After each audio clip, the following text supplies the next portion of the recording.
Hey. Can we come to order, please? I'd like to take a seat. That'd be great. We'll get started.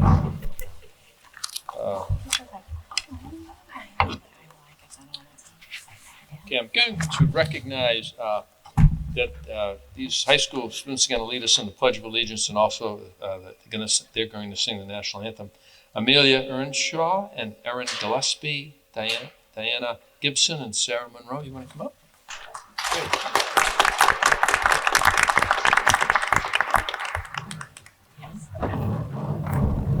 If you would rise, please, while we pledge allegiance.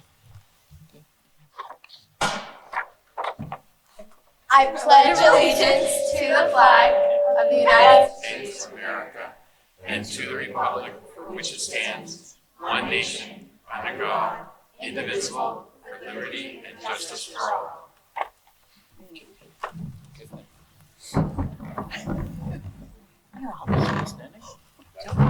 Oh, say, can you see by the dawn's early light what so proudly we hailed at the twilight's last gleaming, whose broad stripes and bright stars through the perilous fight o'er the ramparts we watched were so gallantly streaming, and the rocket's red glare, the bombs bursting in air, gave proof through the night that our flag was still there. Oh, say does that star-spangled banner yet wave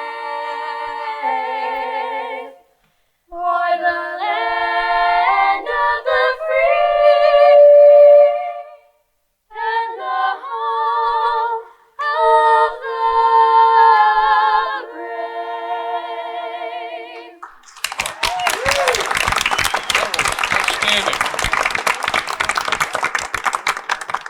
Outstanding. Thank you. Mr. Moderator, good. He looks like dapper. Yeah. With a professional privilege, please. Sure.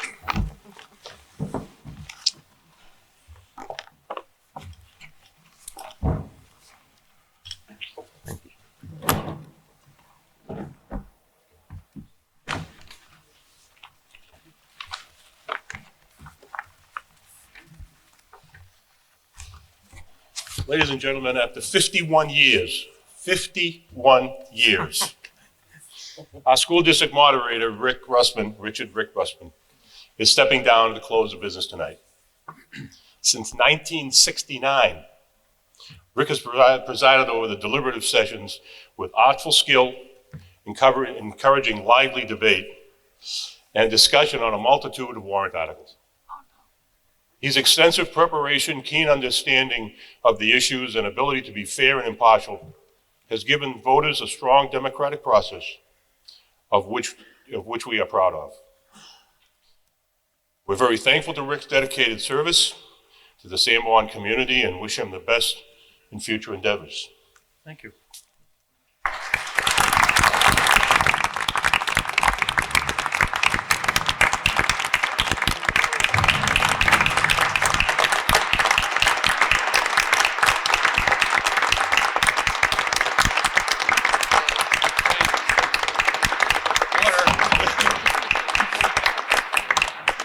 Him beforehand. I've known Rick 30 years. Yeah. Very private person, and it was a debate whether I could even do this, because so we don't want to spend too much time, but we would like to offer you this token of our appreciation. Thank you very much. Appreciate that. Thank you.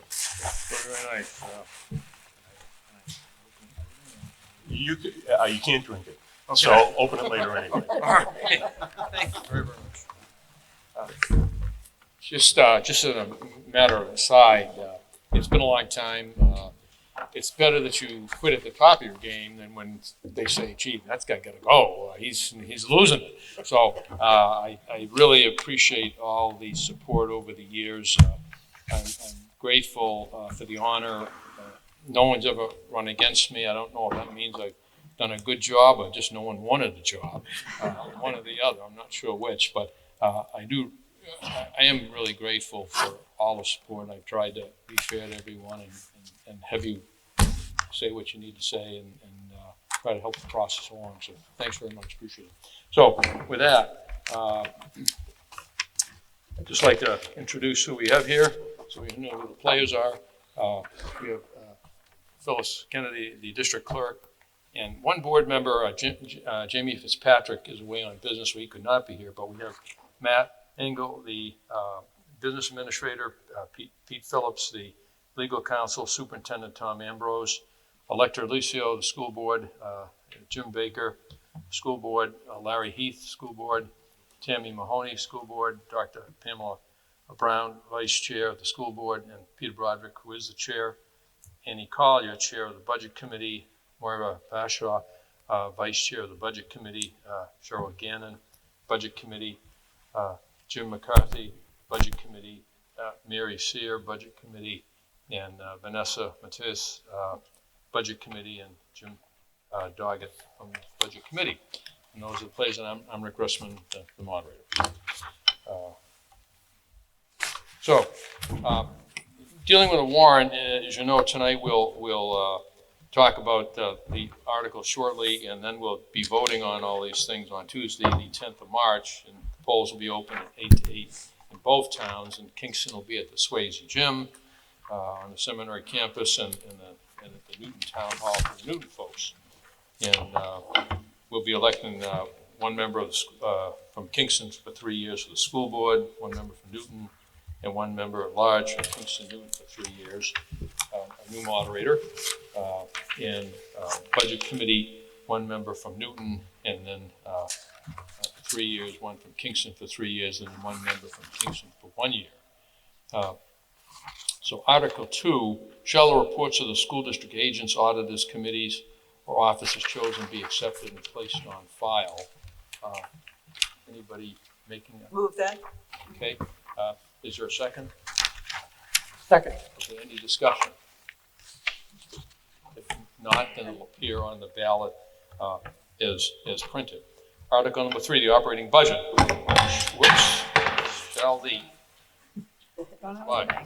Shall the Sanborn Regional School District raise and appropriate an operating budget, not including appropriations by special warrant articles and other appropriations voted separately, the amounts set forth on the budget posted with a warrant or as amended by vote at the first session for the purposes set forth therein, totaling $36,416,372.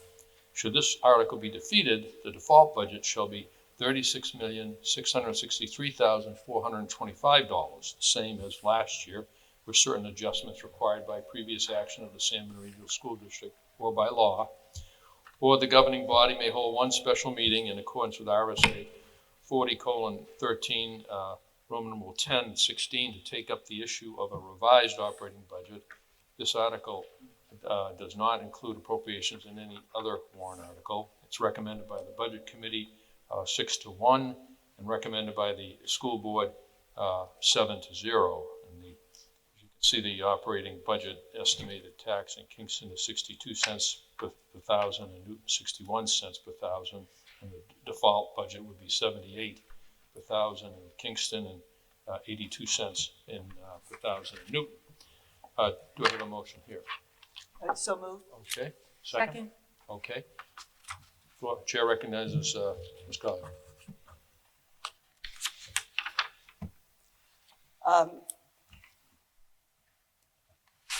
First, let me just say that the RSA that governs the budget committee operations is RSA 32:1. The purpose of the budget committee to assist its voters in the prudent appropriation of public funds. To do that, we go through a process in this district. The school board sets goals and priorities. The administration recommends a budget to the school board. The school board and the budget committee ask a lot of questions and get detailed answers from the administration. The school board recommends a budget to the budget committee. The budget committee deliberates and recommends a budget that meets the educational needs and respects the burden on the taxpayer. All agree on this proposed operating budget. The operating budget proposal, as was read in the warrant article, is $36,416,372.88. The difference is a 0.54% increase, or $192,746.88 higher than the current budget.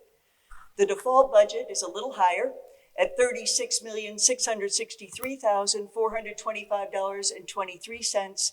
The difference from the current is $439,800, or a 1.2% increase.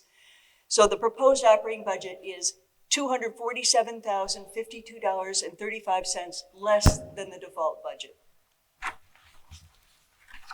The goals that the school board set for this year were 3, and a summary of them is to reconfigure grades pre-K through 8, to reduce or eliminate underutilized property, and to improve and measure student outcomes.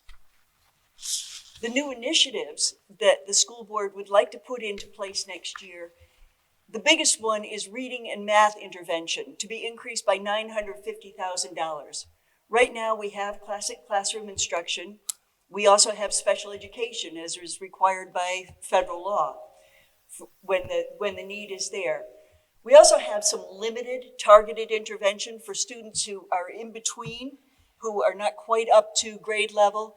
The purpose of having reading and math intervention, especially in the early grades, is to make sure that children are performing at grade level at age-appropriate times so that they don't start falling behind and end up with poor results overall by the time they're graduating. I'd like to give you an overview of what Mr. Ambrose has put forward and the school board has adopted as their 2-year plan to be implemented between this year and the end of 2022. First of all, from last year, there will be, in this reorganization of K through 8, there will be savings of, in the elementary school level, $658,000, and at the middle school level, $748,000, for a total of $1,406,000 in savings. There will be one-time construction costs of $720,587. New expenses are the $950,000 for the interventionists that were mentioned in the prior slide, plus another $16,500, or $966,500. And there will be a net savings to taxpayers as well of $439,500.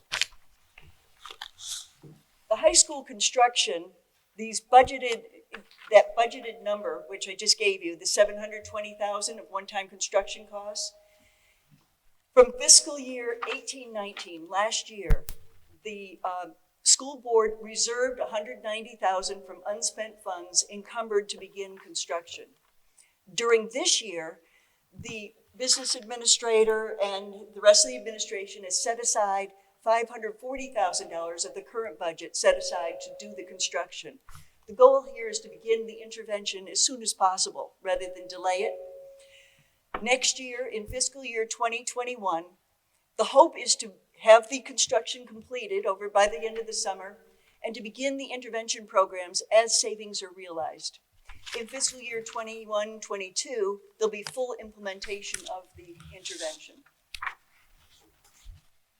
The budgeted savings in this year's proposed operating budget, which, by the way, is higher than last year's, but there's still some areas where there are some savings. There's a reduction of 2 staff for savings of $206,000 roughly. There's savings from closing the middle school of $132,764. And there's a new rental cost for the central office of $57,000. That's net savings in next year's, the 2021 proposed operating budget of $281,744.06.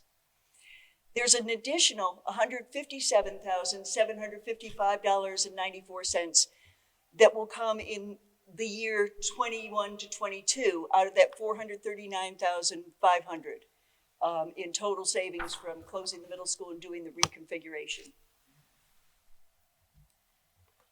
The school board is going to talk to you about the default budget. The proposed operating budget is $36,416,372.88. The default budget is $36,663,425.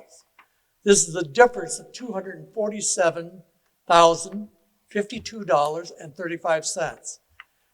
The passing of SB 2 was the result of fewer and fewer voters attending town meetings.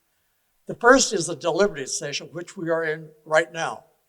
It's similar to the traditional town meeting where all articles are explained, discussed, debated, and amended, and then placed on the ballot. The second session, which is in March, is the official ballot. It is voted on, and if it's voted on, and becomes the budget. If a proposed budget is not passed, the default budget becomes the school budget. The default budget is regulated and formulated by the state statute, which determines what items are included or not. Again, the operating budget proposed is $36,416,372.88. The default budget, which is more, is $36,663,425.23. The difference between the two amounts to $247,652.35. This year, our administration has told the Budget Committee repeatedly how the challenges of operating under a default budget. With a proposed operating budget, it includes funding for academic intervention. There's line item accuracy. Ice hockey funding and 6th grade athletics are included. It includes savings from the school reconfiguration, and it serves real-time needs. The default budget cons are it's a higher amount of money, but it doesn't work well for the administration. It ties their hands and eats up time for administrators. Money is not aligned properly for programs, and it includes line items that we don't need. The administration is very much in support of the proposed operating budget. I'd like to go through some of the revenue sources. About 2/3 of the budget is paid for with taxpayer dollars, and 1/3 roughly comes in from other sources. The first is local, which is tuition, like the Fremont students, investment earnings, food service sales, surplus fund balance. The amounts for the default and the proposed for these outside revenues are exactly the same. It's where it comes down to the taxpayer contribution that there's a difference. So that's just over $5 million in local sources. From the state, we get adequacy aid, building aid, special ed contributions, and child nutrition for about $4 million for both budgets. And then from the federal government, we also get grants, child nutrition, and special education monies for another $870,950. The balance, as I said, of the $36 million budget comes from local taxpayers. For the default budget in Kingston, because Kingston has more students than Newton does, it's $15,117,218, whereas for the proposed budget, it's $14,973,717. Property taxes in Newton for the default budget would be $11.5 million for the default, and $11.392,386 for the proposed budget. Oh, I did want to say, on the local revenue source, one of the things that is included is the balance. What gets credited to taxes for next year is unspent funds at year end out of the budget. These numbers assume that there will be zero numbers left over at the end of the year, that every penny in the budget will be spent. So it's a very, very conservative estimate. I think that's really important for you to know. The tax impact for a $300,000 house with the proposed operating budget in Kingston would be $183. In Newton, it'd be $210. That would be for the proposed. For the default budget, in Kingston, it'd be $234, and in Newton, $276. One of the things that the Budget Committee members have talked about a lot is that sometimes in our past, we've had a lot of failed teacher contracts, and one of the things we're we're very conscious that one of the ways to make sure that we deliver the best possible education to kids is to keep our teachers' contracts passing. And we found that in our history, when we've had a lot of very high proposed budgets, that many times there's a backlash, and the teachers almost get penalized by having their contracts not pass. We do have a professional staff contract coming up next year, so it's something that we look at. So from 2009 to 2014, the school property tax increased about 10% in Kingston and about 15% in Newton. During that time, there were 2 failed teachers' contracts in 2009 and the very next year in 2010. Then finally we passed one in 2011 and again in 2013. In the latest 5 years, school property taxes increased 4.4% in Kingston and 3.3% in Newton. The outcome has been, we did have one failed professional staff contract in 2016, and that year there was a 10% increase in the proposed operating budget from the deliberative session. That there have been since then 2 past contracts for professional staff. So we on the budget committee are kind of hoping that'll continue by having conservative increases in the budget that do meet the needs for the kids. The recommended operating budget is an efficient use of funds for the needs of all students. This operating budget meets all needs and requirements. This is not a budget cut. It is an increase of $192,746.88. It does incorporate the staff contracts that were passed last year. Those are part of the default budget. This is recommended 6-1 by the budget committee, 7-0 by the school board, and by the school administration. The next steps are tonight, you voters will discuss, deliberate, and set the proposed operating budget and other warrant articles for voting in March. And then on March 10th, as Larry had said, they'll be voting at the polls for this budget proposal and other warrant articles, and for school board and budget committee representatives. And I just want to say very quickly right now that we have 2 budget committee members who have served this district for a really, really long time on both school board and budget committee, and they're both stepping away from doing that. And that's Cheryl Gannon and Jim Doggett. So our thanks to you both for years and years of service.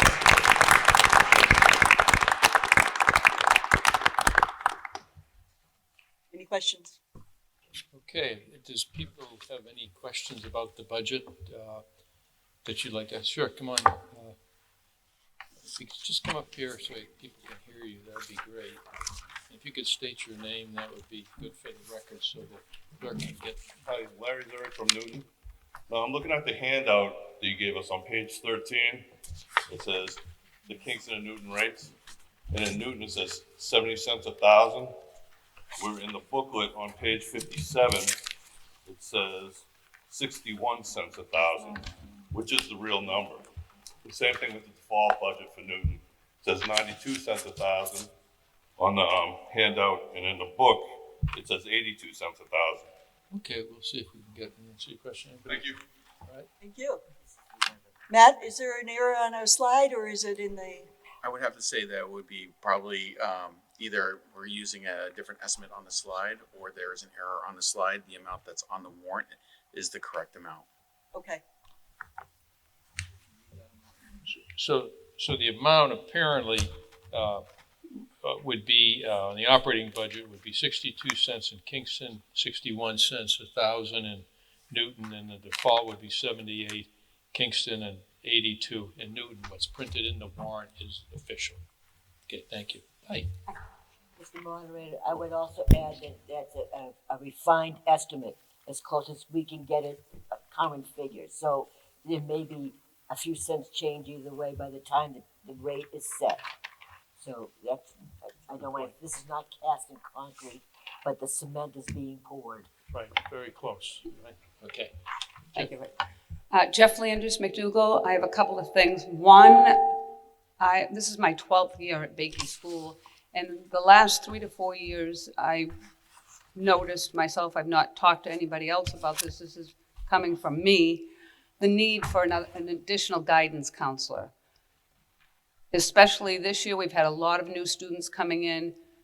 Our students need the tools and the resources of an additional guidance counselor. I feel our guidance counselor is taxed to the max, and it would only benefit us to be serving our students with these needs. I'm hoping this is included in the budget. My second question is construction. You discussed construction at the high school, but I didn't hear any reference to construction at both of the elementary schools.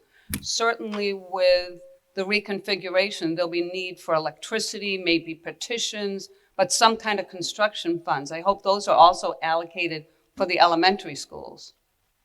Thank you. Thank you. Anybody want to? Yeah, would you speak to that? I didn't hear. I don't have a little Oh. microphone, but I don't know that I need it. They're trying to keep you from talking, Tom. That's really hard to do. At least that's what Pete tells me. So I just wanted to say thank you to everyone for being here this evening. We are currently looking at the staffing needs across the district, and we are discussing the guidance counseling position at the elementary school, but those positions have not been finalized yet, and they will be finalized in mid-March. There is no need for construction at the two elementary schools. We've analyzed that a lot. At this time, we don't see the need, but should we need to, we would be able to utilize some of the funds from the savings from reorganization to address those issues. The real needs are the creation of a bathroom and a main office and the addition of water for science classrooms at the high school level. Those were the primary things that are being addressed, and the need for a locker room for the middle school students to change before they have physical education courses. Thank you for asking. Thank you. Other questions, debate, comment on the budget or the default budget? If there is not, oh, I'm sorry, right here, I didn't see your hand.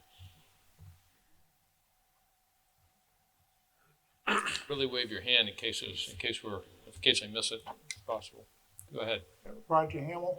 If the default budget passes or the operating budget fails, is the reorganization still going to occur? Yes. Other comment, debate, or discussion? Yes, debate.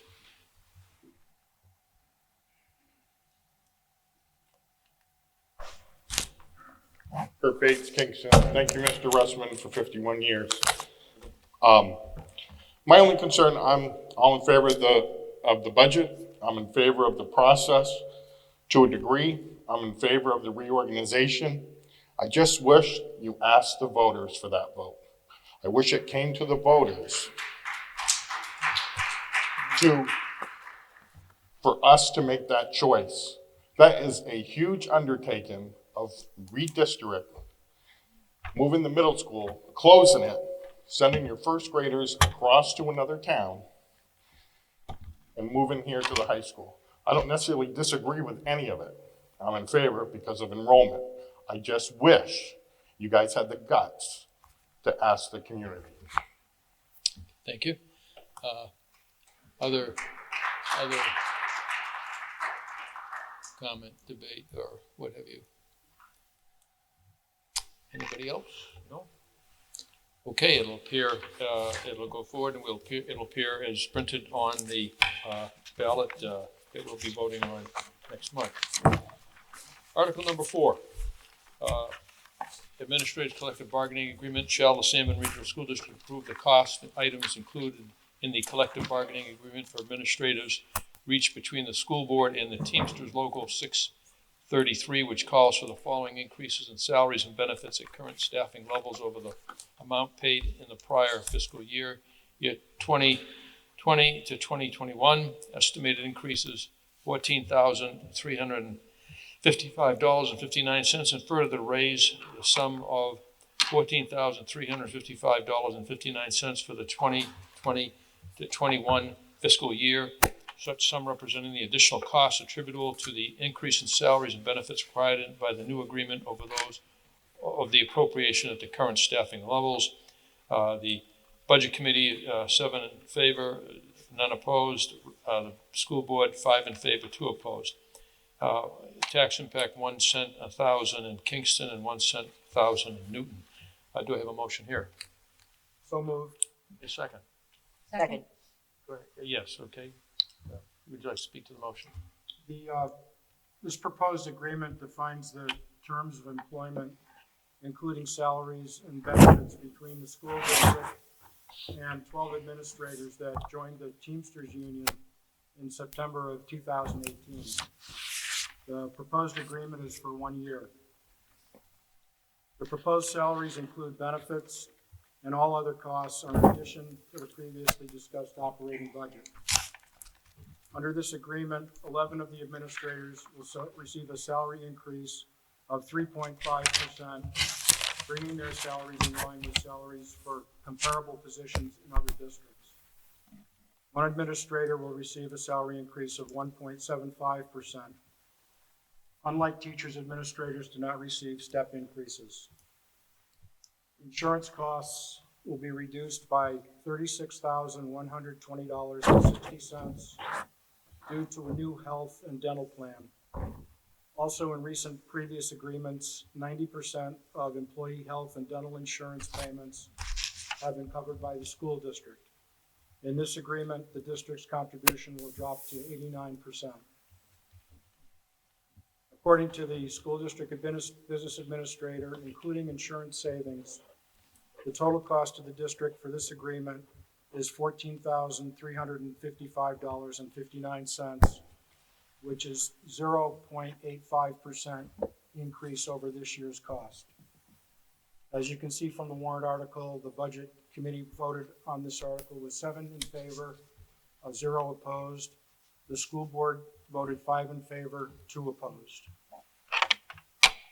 Questions about the administrator's increase? Yeah, go ahead. Could I just ask, I don't want names, but what administrators are included in this contract? What administrative positions? This would include the principals, assistant principals, and directors. This does not include the curriculum director, the business administrator, or the director of student services. They are not a part of the central office. Administrators are not a part of this agreement. Okay. Any other comments, questions? Okay. If not, that'll appear on the ballot as printed. Mr. Moderator? Yes. I'd like to move that we restrict reconsideration in Article 4. Okay. Motion been made to restrict reconsideration so that if you vote in favor, you can't reconsider that later in the meeting. Like not that this meeting doesn't look like it's going to go on tremendously long, but you can't reconsider it at a later time in the meeting. So by if you vote yes, we will not reconsider this at a later time. If you vote no, then you would have the opportunity to reconsider if you chose to at a later time during this meeting. Mr. Moderator, I'd like to second that motion. Okay. Mr. Moderator? Yes.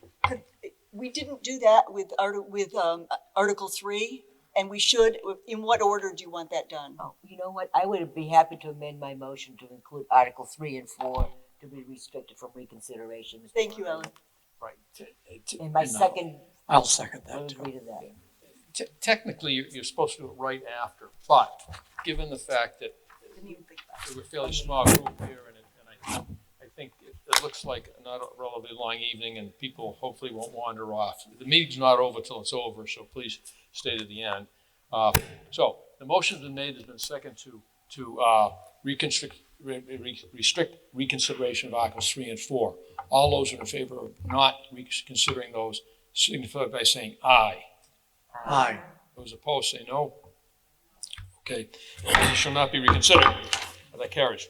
Article 5, special meeting, administrative collective bargaining agreement. Tell the Sanborn Regional School District if Article 4 is defeated, authorize the governing body to call one special meeting at its option to address Article 4 cost items only, recommended by the Sanborn Regional School Board 5-2. Do I have a motion here? So moved. Second. Okay. Would you like to speak to your motion?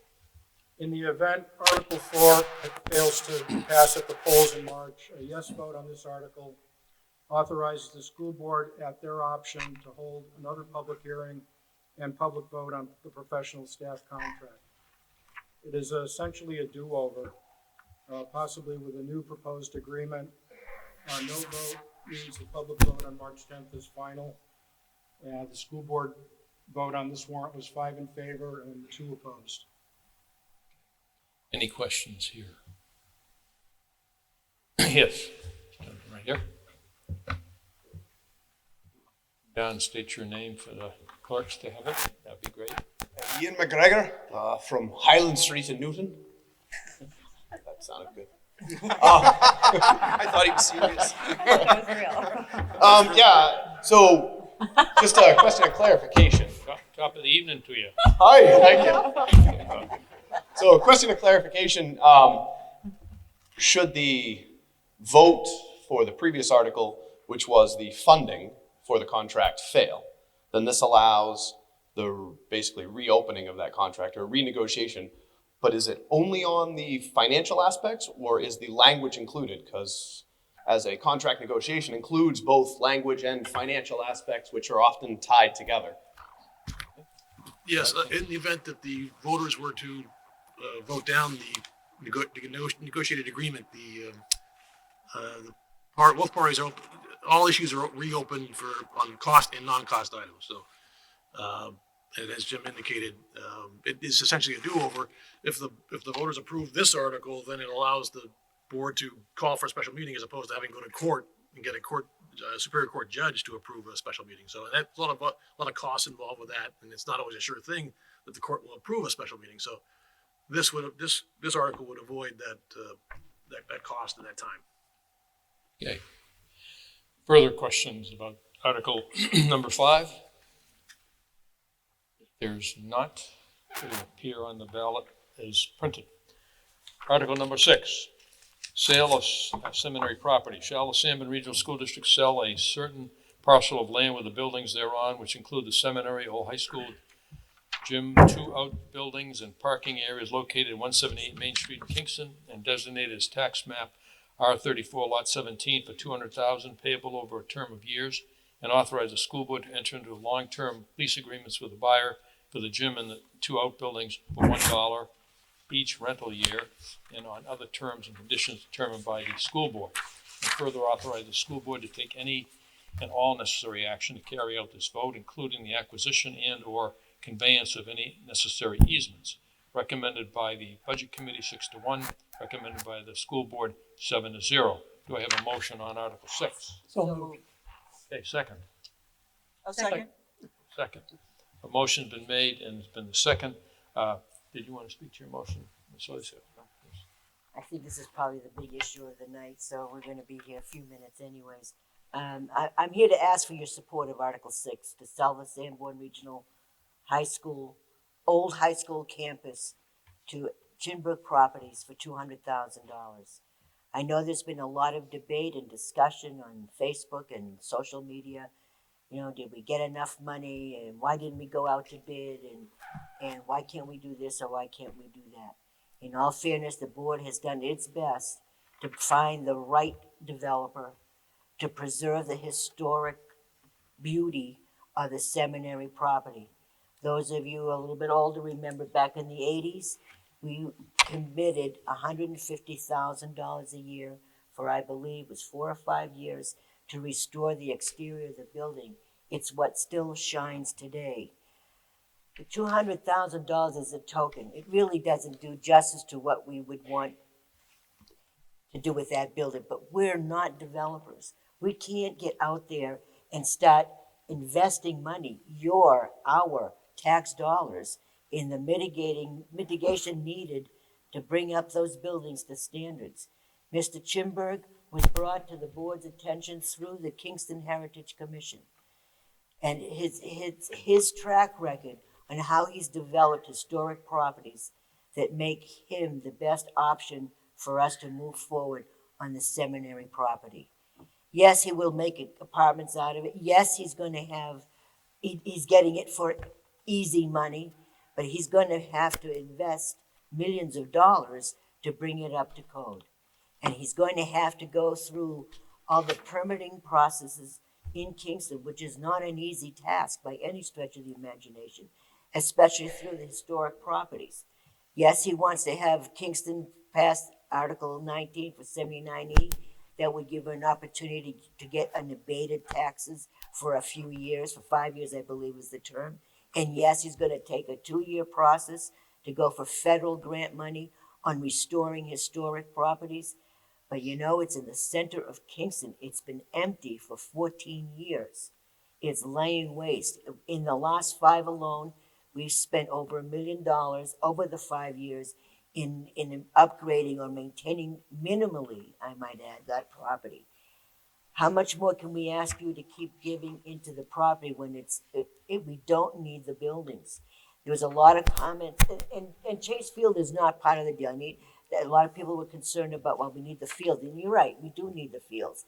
And we've had a lot of comments about the gym, and we need the gym. Well, it's easier to pay $1 a year rent than to worry about another roof or a septic problem or a water problem, which wouldn't be our headache anymore. It would be Mr. Chinberg's headache. With his vision, it really becomes a prime piece of property. It will, in time. It might be 10 years from now. But he's going to have to take the risk and make the plans to make it happen. I do not see us as a district, a school district, getting into the development process to put the money in investment. We have a hard enough time raising taxes as it is now to pay for the schools. We're not going to invest and maybe get a better return down the road. I don't know what other questions I can answer for you. I've been happy to do so.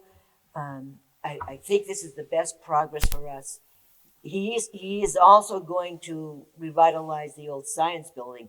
And in both appraisals that we've had done, they pretty much told us just to raise that building down to the ground, not even bother trying to mitigate it in any way. And yet Mr. Chinberg thinks he sees some possibilities there that we don't see. I ask for your support. All right, thank you. Questions about this article? Yeah, why don't you come down here and you can either line up or you can, a number of questions, and just state your question, and then if somebody chooses to answer it, they will. They don't have to answer it, but you should state your question to the floor, so to speak, and we'll see if somebody would like to answer it, okay? So go ahead, why don't we start with you, sir? Larry Zurich again. I'm just wondering about the $200,000 that says payable over the term of years. Well, how open is this? How many years? Okay. Thank you. I can answer that. It's he would put $20,000 down, and then within the next 3 years, the other $200,000 would be paid. Thank you. Okay, It's not over the life of anything. Just 3 years. Right. Go ahead. Garrison Todd, Kingston. I believe that what you're doing with the seminary is a good thing. However, I disagree on part of it. I believe that the gymnasium, the Swayze gym, is an important asset that the town should keep. A lot of things happen there. We vote there. A lot of groups use it. I don't see why there isn't some way that we can subdivide that out of the seminary parcel and keep it as an asset for the town. I mean, why lease something? It'd be like leasing a car. You put all that money into it and you get nothing in the end. I just feel that by subdividing that parcel and taking the gym out of it would be an asset to the town to keep. And I'm prepared to offer an amendment to this article that we do so. Okay, and you certainly can make an amendment to the article, and then people can address it if they would like to address it as to what that may or may not mean for the article itself. So what you would like to do is amend it to? I would like to amend the article to strike the Swayze Gymnasium from the sale of the property and to authorize the school board to subdivide that parcel from the sale and to keep it as an asset for the town. All right, thank you. Is there a second to that? Mr. Moderator, a point of, Let me just see if there's a you second. can't amend this. Okay. I'm gonna let the Ellie speak, and then also it looks like council may have a thought on that as well, on that. Go ahead, Ms. Alicio. This article cannot be amended because this is the deal that we have with Mr. Chinberg. It's not to say that a vote of expression of interest at the end of the meeting couldn't be made, indicating to the board if there's a way to keep the gym they would like to. But I do want to tell you that part of the reasons we didn't even consider it, quite honestly, is that that property, the way it's, not the way it's set up, the way it was configured for the seminary building to become part of the National Historic Register had to do with the acreage on the parcel of land. And that gym was configured into the acreage. Chase Field was not. So it was easy to pick that off. And while Mr. Chimberg at this point, I mean, he pretty much has told us if he won it for 20 years, leasing it for $1 a year is not the same as leasing a car. Because there's still, the landlord would have been responsible for the building, not necessarily the heat or the electricity, but certainly for the basic, the exterior of the building and the parking lot, septic water, whatever. So from that perspective, it made sense financially to go for the $1 a year lease. And he really, at this point, has no interest in it. But neither did the town of Kingston pursue the selectmen to say, yeah, we wanted to keep the gym. So it's a lot of usage, and we understand that, and we want to keep using the building. But there's going to come a time when, as the population of our students decreases and decreases, we may not need it. They may be 10 years from now or 15. But in the meantime, we have use of that gym for $1 a year, and it costs us approximately $20,000 a year to heat it, maintain it, electricity, and so forth. So, Council, did you want to answer that? Just a couple of points here, Mr. Moderator. The article itself on its face is not, the language is not prescribed by law. It is subject to amendment, although only to the extent that you can change the intent. You can't change the subject matter. Certainly, if it is amended, that will change the landscape in terms of whatever agreement is being worked out between the board and the developer. And I would have to say that any revision of the language, taking anything out, adding anything, really changes whether that agreement will be entered into. So it puts it at risk. Can I follow up? You may go ahead. Elector has said, and Mr. Chimberg, I was at the meeting, publicly stated, he has no use or need for the gymnasium. So why don't we just take that off his hands? To me, that makes total sense to do that. Keep this asset for the town. I mean, who knows, we might have to build one down the road. Why don't we just keep something that we're already putting money into and maintain it? Okay. It's in a central location. It's a lot of use. We're both there. Okay, thank you. Go ahead, sir. Who's next? Whoever's next. Okay. Moderator. Okay. Oh, all right, we're gonna just recognize the superintendent, and then we'll get to you right away. Go ahead. I feel bad because I can't see the people speaking. I do apologize for that. It's awkward. Hey, Bear. I spoke with Mr. Chinberg at length, and he is perfectly fine with selling the gym or working with the town if the town would like to buy the gym. The way this warrant was written and the process that we've gone through is that as our student enrollments decline, the district will not need the gym. The community does. And so what I would suggest to those of you who would like to retain the gym and purchase it, do one of two things. Form a group. You could develop a nonprofit, and I'm sure that Mr. Chinberg would give you the gym for a very, very low price. I can't negotiate for him. That would not be in good faith. But I can assure you that Mr. Chinberg has made it clear that he would be open to that. But I encourage you to be very, very careful about modifying this warrant article, because we have been working on this. I've been here for 2.5 years. This is the primary focus of my job. I have met with many, many people who thought they could fix the seminary, and then when they walked through it, they said no way.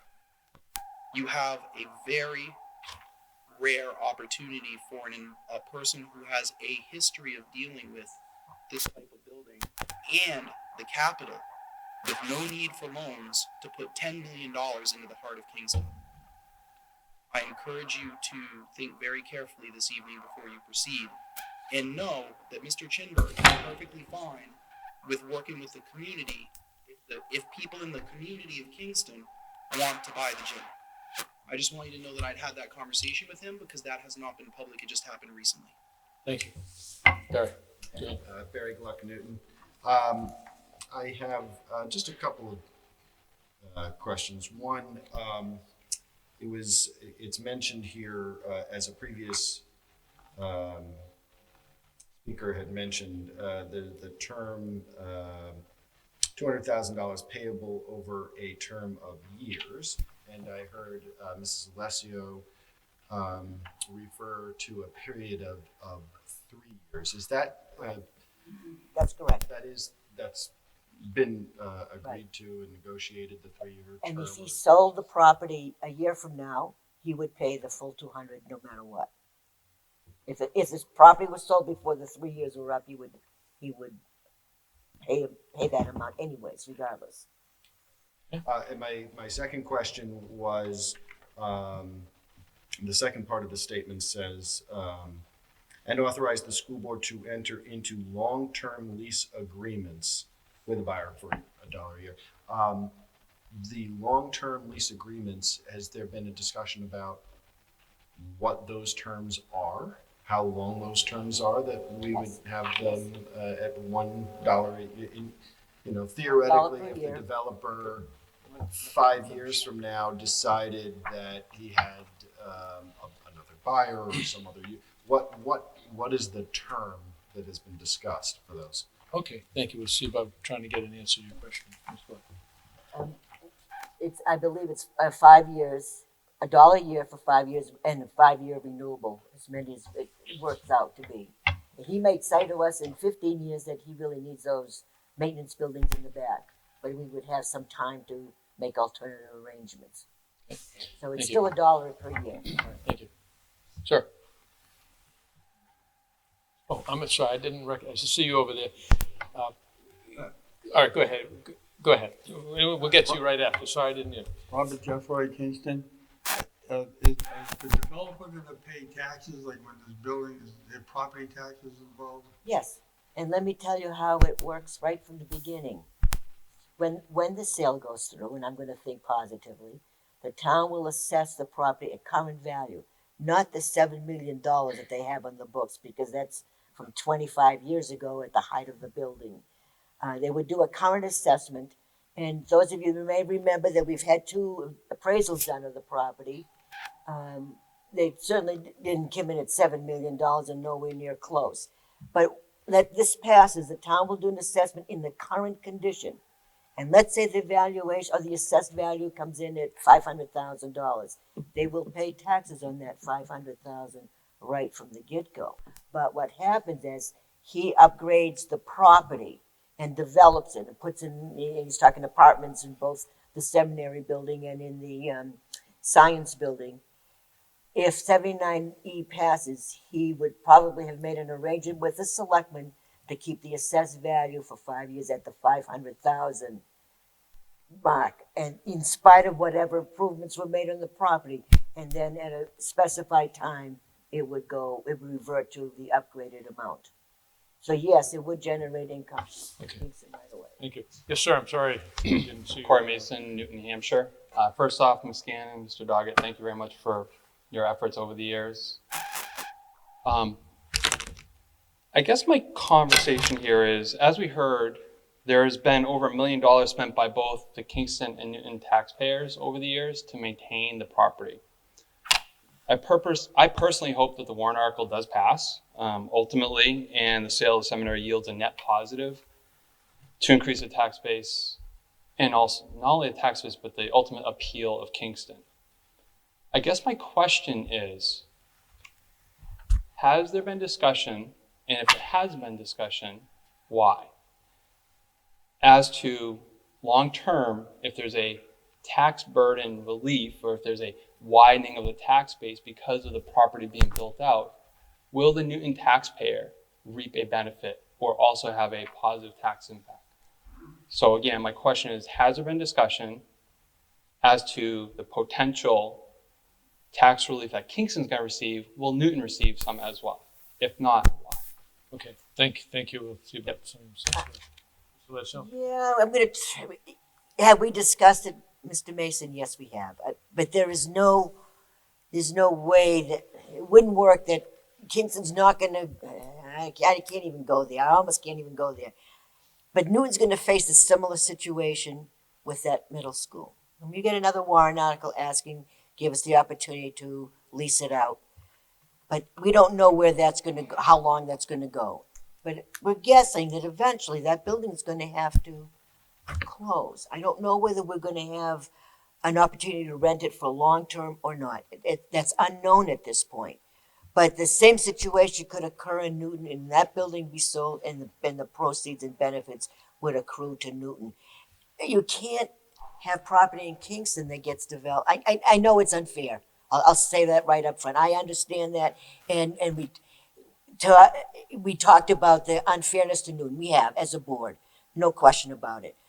But I don't know how we can mitigate that at all. But don't contracts make things fair by going ahead and saying, if X property yields X results and ultimately has X for X amount of time? Because again, the taxpayers, we've done Newton, have been paying for that property to be maintained, of which has gone nowhere then. Oh, Okay. Go ahead.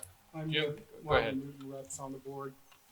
The benefit to Newton primarily, from what I see, is going forward, we won't have those expenses. We also won't have the liability of empty properties. Those properties are insured, but if something happens, you have the impact of that on the policy. You also have administrative time to have to deal with everything that comes out of that. When there's been vandalism in those properties, which there has been, it takes up enormous time of the business administrator, other people. So Newton's been paying that, all of that, carrying that for years as part of their taxes. We won't have that to carry it anymore. And in that sense, Newton will benefit. Well, thank you. Let me follow up. Oh, with- hold on just a minute. If you want to have a seat for a minute, we got other people that want to speak, and then we'll come back to you if you have another question. Go ahead, I'm sorry.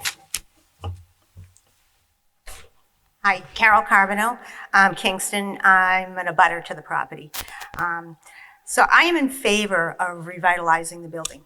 And I know we had talked, you had talked about Envision Kingston. I don't think this project, though, is what Envision Kingston was talking about. I watched the school board meeting with Mr. Chinberg, and he said he was going to put 50 to 68 to 70 apartment buildings in there. And I don't think that's a positive for the center of town. First of all, it's across from the Bakey School. You're going to have all that construction. You're going to have all those people. How many cars across the street from the school? He talked about the split of how many apartments, 1/3 this, 1/3 that, but we don't have any plan in front of the planning board. So those 2-bedroom apartments that he has are going to bring kids to this school district. Now, I know we might have an overage of buildings, but the big tax nut when kids come into the district is the teachers and the associated costs with those teachers. And if we bring in a lot of kids to this school, Newton, again, you're gonna pay the brunt of this. Kingston will pay the brunt of this. Again, I just don't think this was in the spirit of what the town of Kingston would like to see or the school district would like to see. For many years, both towns have put millions of dollars into the school district, and we're going to give it away to him for $200,000. You can barely buy a house in Newton or Kingston for $200,000. I would rather see us sell it to the town of Kingston and try to get some grants to fix it up, get some private people, get some private funds to do it that way. But we are giving this property away, and it doesn't really matter how much money he's putting in because that's going to be his money. And as far as the liability in the Swayze gym, we have a liability now. We've got kids in different school districts. That's why we have insurance. So renting that property or giving, not owning that property anymore and renting it back, paying him rent back, I know it's only $1, but we're just giving this away for $200,000. And I just think it's bad for the school district and the town of Kingston. Thank you. Thank you. Further question? Yes, go ahead. Vanessa from Kingston, Vanessa Matias. So I just want to say, you know, I struggled with this one a little bit and I do support it. You know, I agree that I think we do need to get rid of the burden, the cost of maintaining the property. I am happy that Ms. Ambrose had mentioned, you know, there's been further negotiations maybe regarding selling the gym back. I'm pleased to hear that. The one statement I just want to make is I do feel as if the school board could have done a better job and sort of done your due diligence in investigating who utilizes a gym, some of the concerns that the community would have. I know it was sort of caught you guys off guard at the school board meeting that there was so many concerns about Swayze, and I feel as if it's your job to sort of get in front of those concerns and understand those. So I just want to mention that to you. But again, I do support this, and I do think it'll be a good thing for the community, but I do, you know, in the future, I'd like to see you guys maybe just work that angle a little bit more. Thank you. Other comment? Yes, sir. Oh, I'm sorry. I just asked council one question. Might clarify something here if I Go ahead. can ask council. Councilor, can a town, any town in New Hampshire, collect taxes from property in that town and then give some of that money to another town? Well, there's a loaded question. Well, that's in a sense what we're asking here, isn't it? Yes. Beyond my area of expertise. I mean, I hate to put you in the spot, but you see I doubt it, but that's me. I would tend, I can get the answer tomorrow. Okay. Yeah, I just wanted to say from a financial standpoint, as the budget committee looked at this deal, 200,000 may not sound like that much, but we have probably 10 to 15 years of using a gym. Most of the $2 million that we've spent over the last 5 years has been for the gym and continued usage for it. We will be able to spend about 15, 20,000 in utilities and go on using a gym and save about $170,000 to $190,000 every year for 10 to 15 years.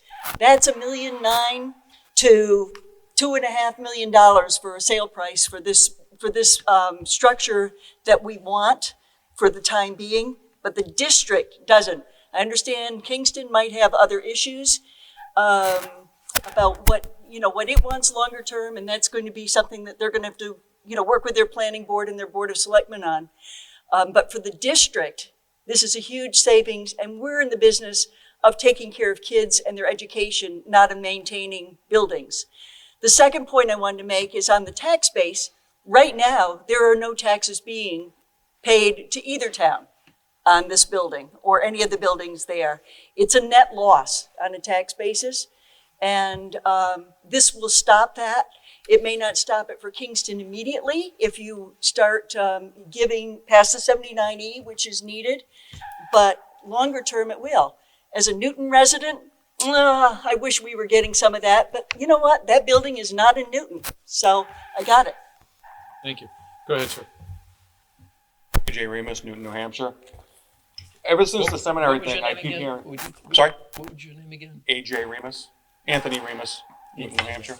Okay, just get it clear. Thank you. The seminary building was always, it's a historic building. We can't do anything. It's tricky. It's complicated. It's historic. We've discovered tearing down the building is permissible under the National Registry of Historic Properties. This has just opened up that property to any developer anywhere. So to hear that it's tricky, it's this, it's that, it's not. It can be sold to anybody for any purpose. To sell this for $200,000 to get it off the books, fine. I agree with the other speaker about the gymnasium. And I also noticed that his amendment was not seconded or voted on. You're in a contract or you're in discussions of something that is rigid, and if anything is tweaked, he's gonna walk away.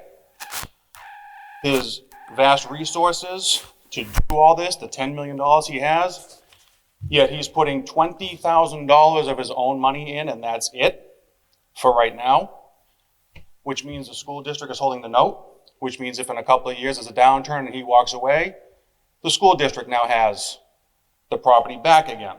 That's not true. Okay, hold Sorry. on. I just wanted that. So, all right, well, that's part of the question. Who's holding the note on the building then? Okay, thank you. We'll see if somebody would like to answer that. I'll answer Go that. ahead. Sorry. I just don't want there to be misinformation That's about fine. this. The purchase and sale is not complete yet. All we're asking for is permission to negotiate the purchase and sale and sell the building. I want to be really clear with people that we recognize that there's a lot of concern about the future of this property. But people need to remember a couple of things. Number one, the building could only be demolished if the town of Kingston allows it to be. I've been here for 2.5 years, and I'll tell you the one message I've received loud and clear: no one's demolishing that building. It's not going to happen. The town of Kingston would never allow that. So yes, anyone could theoretically do that. It's not going to happen. Let's just talk about any purpose. But it's not going to happen because the town would have to approve it. That's fine. So the second point that I want to make that's really important is that we can put into the purchase and sale contingencies. So certainly the district will receive the $200,000 regardless of what Mr. Chinberg chooses to do, and the district would not take the building back. Once he purchases it, it's his. The last point that I just wanted to clarify in what you said, because you've said some very accurate things, right? And I want to make sure that you know that I agree that you're correct. The third really important point is that people have to understand that the future use of the building has to be through the process and has to be handled through the town of Kingston. A lot of people would like that done before they vote on this, and it doesn't work that way because Mr. Chinberg is not going to invest the amount of money and resources that it takes to go through that process if he doesn't know that the voters support the sale. So it's very important to recognize that everyone wants this all done and clearly defined and wrapped up before they vote on this. It doesn't work that way. Once it's been voted on and it's sold to Mr. Chinberg, the process then begins with the town of Kingston for approval of the future use of the property, the work that will occur. I just want everyone to understand the process. That's all. Thank you. Other questions? I guess my main question is why the amendment that the other speaker brought up wasn't seconded or voted on. It wasn't a second. And normally. No. You did yeah, and then we were told that we couldn't amend it. Right. Well. No, we were told we couldn't amend it. All right. Hold on just a minute. The way it is right now, there's an amendment pending. It has been seconded, this lady here. We will be voting on that. Okay. But you do not necessarily vote on an amendment as soon as it's made. You have further discussion because there may be discussion relative to the amendment that may make the amendment make sense or not make sense, or somebody may even amend the amendment. It can get complicated, so which I prefer not to have it do. So we will be voting on that before we get done here, but I just want to make sure all the discussion that we have to have over this issue is out there so we are fully informed before we do any votes. Other questions or comment or debate? Thank you. Okay, anybody else? Yes, sir. Hi, Roger Susi from Kingston. I want to thank Superintendent Ambrose and Ms. Mary Cyr for their feedback on some of my questions I had online. One of the concerns that I have is, first of all, I want to say that I don't want to continue to sustain a neglected building and keeping it empty and all of the reasons that have been brought forth. I also do sort of question the value of the building, but that's not my issue. The sale is, the success of the sale has been tied to the passing of the Tax Relief Act, 79E, RSA 79E, which could afford the owner up to 15 years of tax relief, meaning that they would pay no change in property tax from the time that the project is completed for up to 15 years if they have residential units in there and maybe low-income housing is part of that and such and so forth. Without knowing what the Board of Selectmen are going to vote on for the duration and terms for the tax relief, it's really difficult to assess what the overall impact and the tax burden to the community, or I don't want to say tax burden, but the lack of tax revenue that the community will see or won't see as part of this sale. So while I am in support of moving and seeing the Sanborn building be rehabilitated and everything, it's difficult for me to get behind that with the questions around the town warrant Article 19 for RSA 79E. So that's one of the challenges that I face with this, and I know others have that as well. Thank you. Further comment, debate, or discussion on the article? Ms. Alicio? Well, I'm not sure that the selectmen would actually go forward with 15 years. That has to be negotiated separately between Mr. Chimberg and the Board of Selectmen.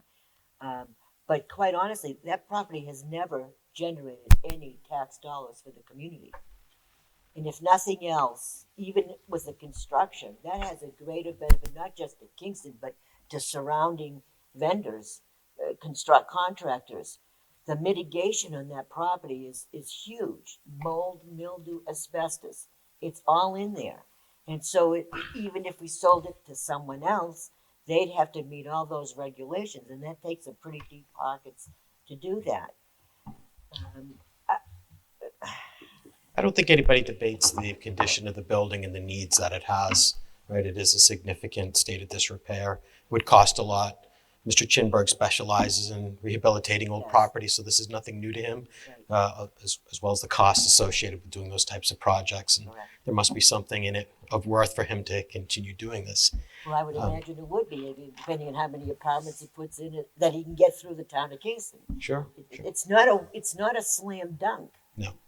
It's slam dunk. Okay, we're not gonna have a conversation. Okay, sorry. So Apologize. if you have another question, state it. Otherwise, we're gonna let somebody else speak. I do not. Thank you. Thank you. Other questions? Mr. Bates?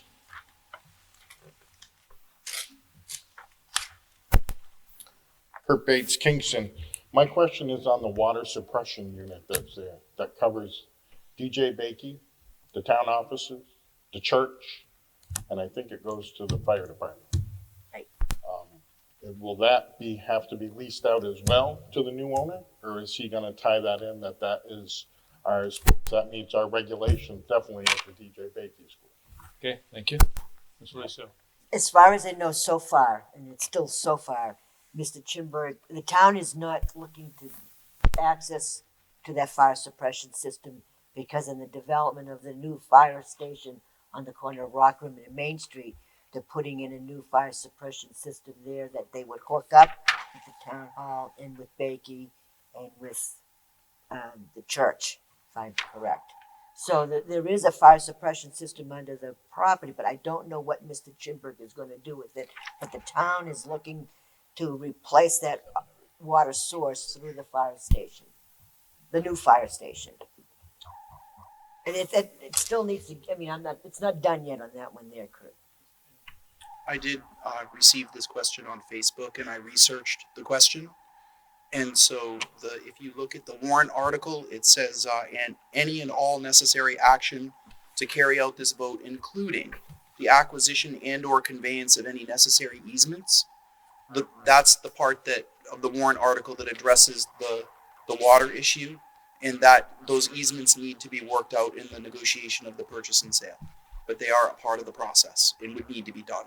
And Mr. Chinberg is fully aware of them and okay with that. Further, Mr. Bates?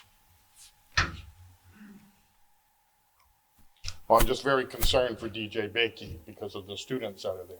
So if you're negotiating that contract somewhere, that has to be tied in, or until the town of Kingston sets up their water suppression unit to cover that. DJ Bakey cannot be left attended without a written contract somewhere in there. Well, thank you. And hold on. And we happen to have the chair of the building committee for the fire department here, Mr. Furlong. Yes, Mark Furlong from Kingston. I can address Mr. Bates's point because I'm chairman of the fire station building committee and was actually on the school board when we put in the fire suppression system at the old seminary campus. That system currently serves that campus, the Nichols Library Building, Town Hall, and the Congregational Church. Bakey School has no sprinklers. I also wanted to make another comment. I'm happy to hear that the details of this agreement are not fully finalized, and I would certainly hope that it will include a preservation easement. I understand that with the building that's on the National Register, it doesn't prevent it from being torn down, and a preservation easement would do that. And I don't believe that there's anything in the town of Kingston that would prevent that building from being torn down.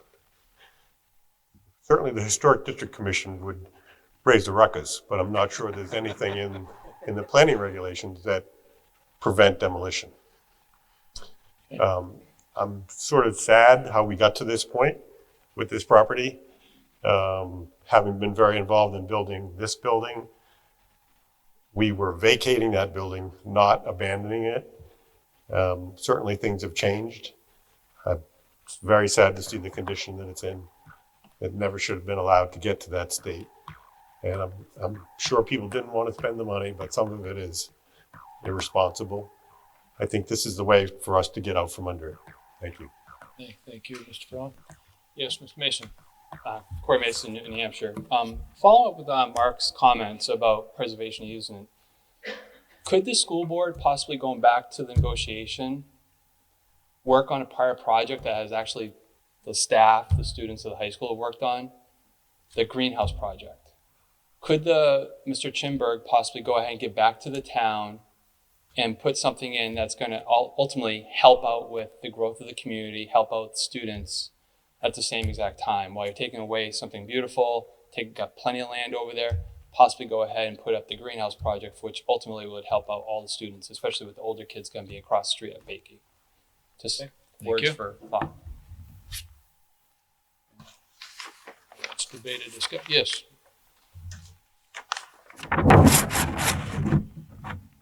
Heather Hanlon, Kingston. I want to go back just quickly to the renting or the leasing of the gym. There's been repeated mention, we're only paying $1 a year and we're only paying utilities, electric, heat, whatever, so about $20,000 a year. We wouldn't be required to do any maintenance or upkeep in our lease, is what I keep hearing. But it's not always standard. It's not always automatic just because you're renting a building that you don't have to pay. I mean, a lot of times when you rent a building, you do have to pay, which I assume was going to be getting addressed in the. But because the word with the middle school is, oh, we're going to lease it and the tenant is going to pay all of the costs associated.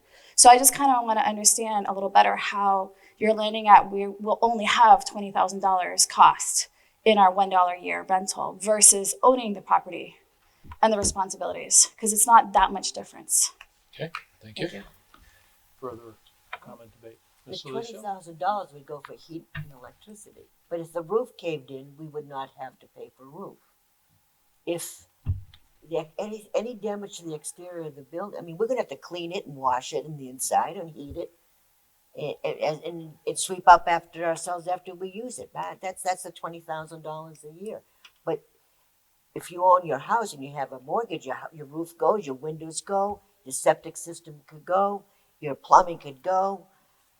You might need a new tub. I mean, there's all those types of things. We shouldn't have anything for a while because we already put in a new roof and we upgraded the bathroom facilities to make them ADA accessible. I understand. I think you're misunderstanding. Okay, I'm sorry. What I'm saying, because I understand that what you're telling me is that we only have to pay the utilities. Correct. But who's going to pay? Is Chimberg going to pay when the roof goes, or there's? But why would he if we're only paying $1? Like, do you understand what I'm saying? Like, why? That makes no business logic if he's already giving us a parcel for $1 for the next 10 years. And now he's going to pay the big ticket items. The question is, I guess, to cut to the chase, of who's going to maintain the building. Correct. Let's see if we can get an answer to that. Thank you. If not, maybe that'd be part of the negotiation. Ms. Namros. That will be part of the negotiation. Okay. So if there is no other question, we have an amendment pending. And the amendment pending, if my recollection serves me correct, is, thank you, to amend it to strike the Swayze Gym from the sale of the property and to authorize the school board to subdivide that parcel from the sale and keep it as an asset to the town. Does that get the essence of your amendment, sir? Okay. May I ask a question? Yes, sir. Is the town going to own the gym, or are they expecting the school district to own the gym? Because there's a significant difference. The school district does not want to own the gym. Okay, so this is what I have. And they have to amend the amendment. This is what we have, well, this is what I have in front of me here. Okay, so let me just read that again, and then we'll vote on the amendment. To amend that strike the Swayze Gym from the sale of the property and to authorize the school board to subdivide that parcel from the sale and keep it as an asset to the town. But it should be to the district. Okay. That's all I'm asking. I just don't know. Now, what we're gonna, when we vote here, if you vote yes. Moderator? Yes, go Point of ahead. order, please. I'm sorry, but am I correct that we are now setting something that the town would buy it? I mean, I don't see how we can tie the town into a vote, into something because we're voting on it here. I don't think we can legally do that. No, I think you're probably right. Yes. Oh, yes, you can. Hold on. I would suggest that we accept a friendly amendment to change town to district. Okay. Without going through another vote. Just wanted to be. Yeah. Okay, thank you. Thank you. That's all I was looking for. And if the second agrees to that, then, okay. Thank you. Then you're Thank good. you. Just wanted to be clear before we got into a real mess. District. Instead of asset to the town, asset to the school, district to the district. Okay, we'll read this one more time.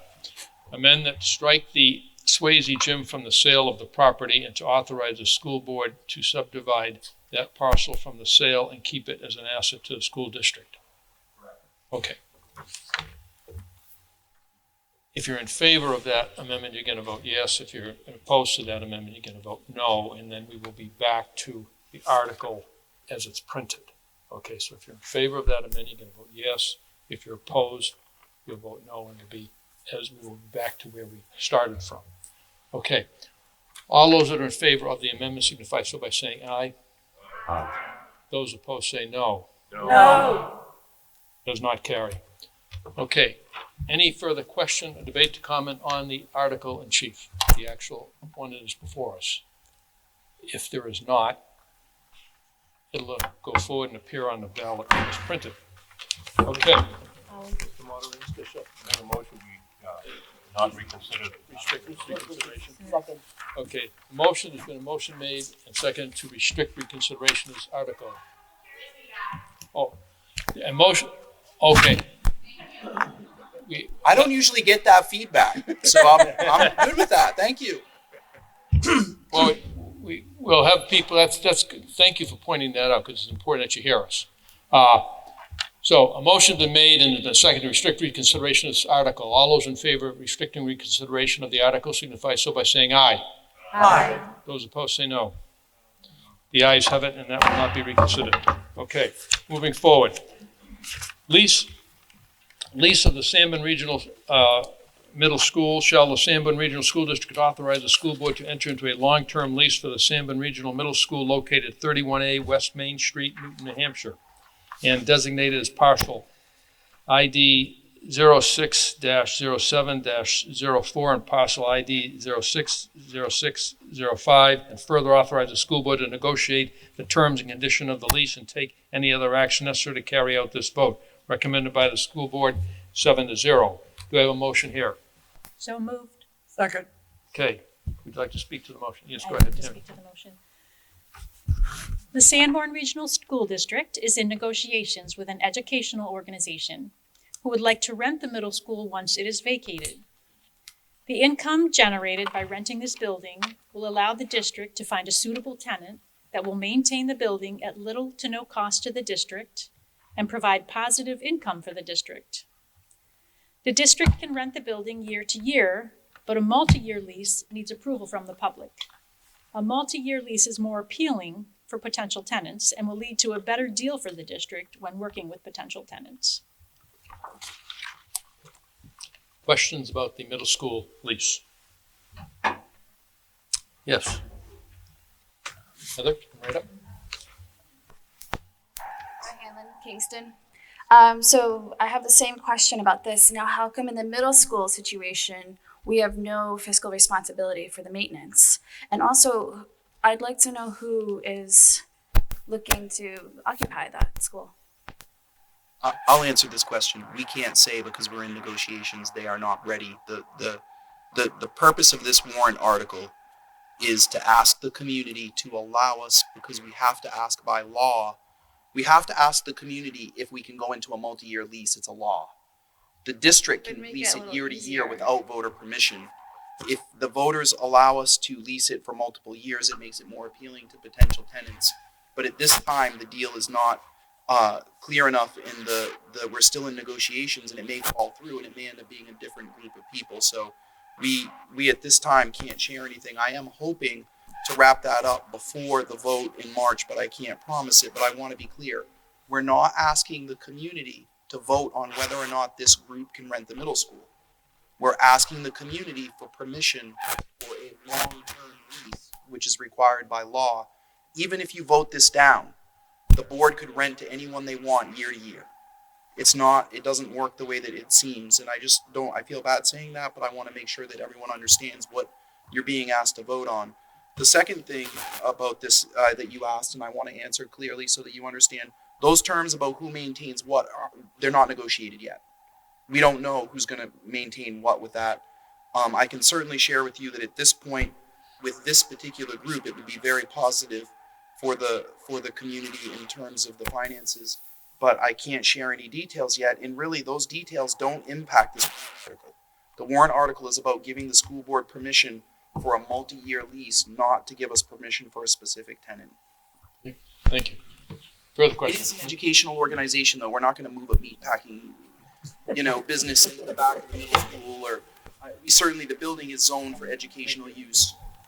Yes. Corey Mason Newton. Just a quick question, observation. Article 5, 7, the one we're on, and 8, and does not have the budget committee's vote. How come? There's no money impact. Is that It's not an expenditure. They don't vote on it. okay?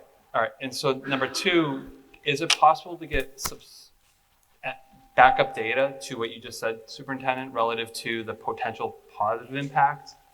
If we come to an agreement with an organization, I would share that as soon as they're ready. But I asked the people that we're negotiating with, and they said, "Please do not share anything yet." I'm just asking simply from a voting perspective. Yeah, I'd that love to help the give it to voting you. conversation. Yeah, no, Mr. Mason, if I could tell you, I'd love to.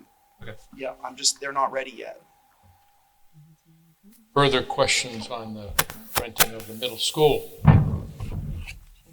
Okay, Sarah.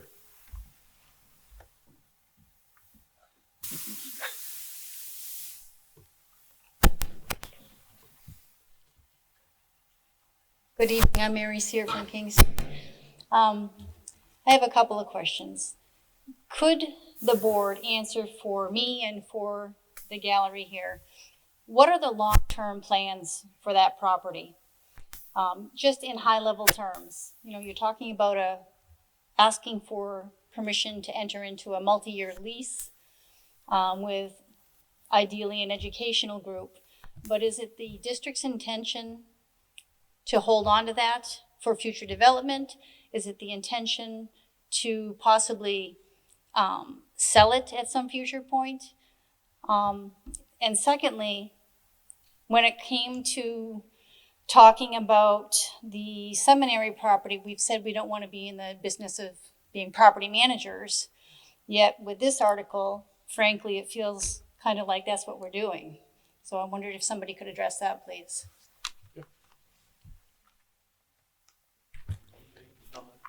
Debate, discussion about that. Do you want me to do this? Well, this property is not an unsound. Can you hear him okay? This Okay, go ahead. property is not in unsound condition. It's not, there's no lead paint issues, mold, asbestos. At some point, if the district needed more room in Newton, this facility, if it's maintained, could serve that purpose. And if we don't have to maintain it ourselves, and there are upgrades that are needed, it needs new windows, it needs things like that, that would be on the people renting the property to do if they so choose. So we wouldn't have the expense of maintaining it, we wouldn't have the overhead of the operation of it. That's part of the savings, that $1.4 million in savings that we're going to get. About roughly 500,000 of that was from not operating the middle school.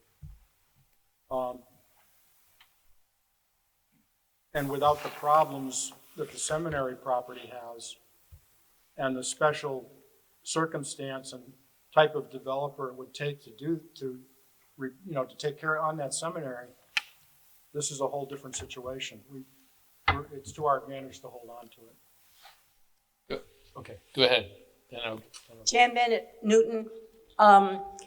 Having some experience, I just have a cautionary tale because I think Mary Sear has brought up an extremely important point, because past experience told us that we were property managers with a tenant that we had, and it caused a great deal of problems with administrative concerns and fire marshal concerns. And my caution is that if we do enter into any sort of a lease to any organization, that the contract be very public and very clear at all points about how the person who's leasing or the company is managing the property themselves.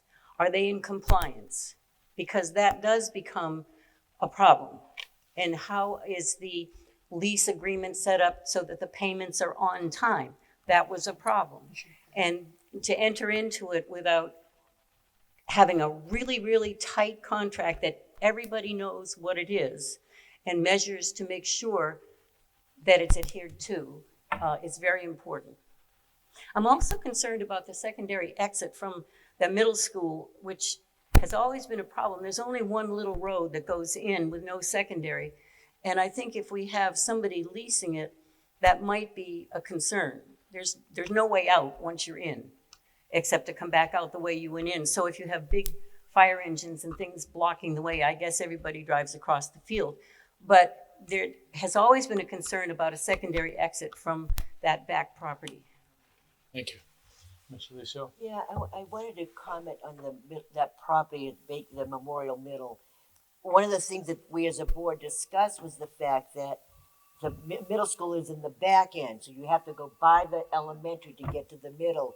And so we were concerned about the kids having traffic going by the elementary to go to the middle. So we thought it might be worth exploring renting the middle school and back, let other things settle with the seminary and so forth, and take a reassessment at that point.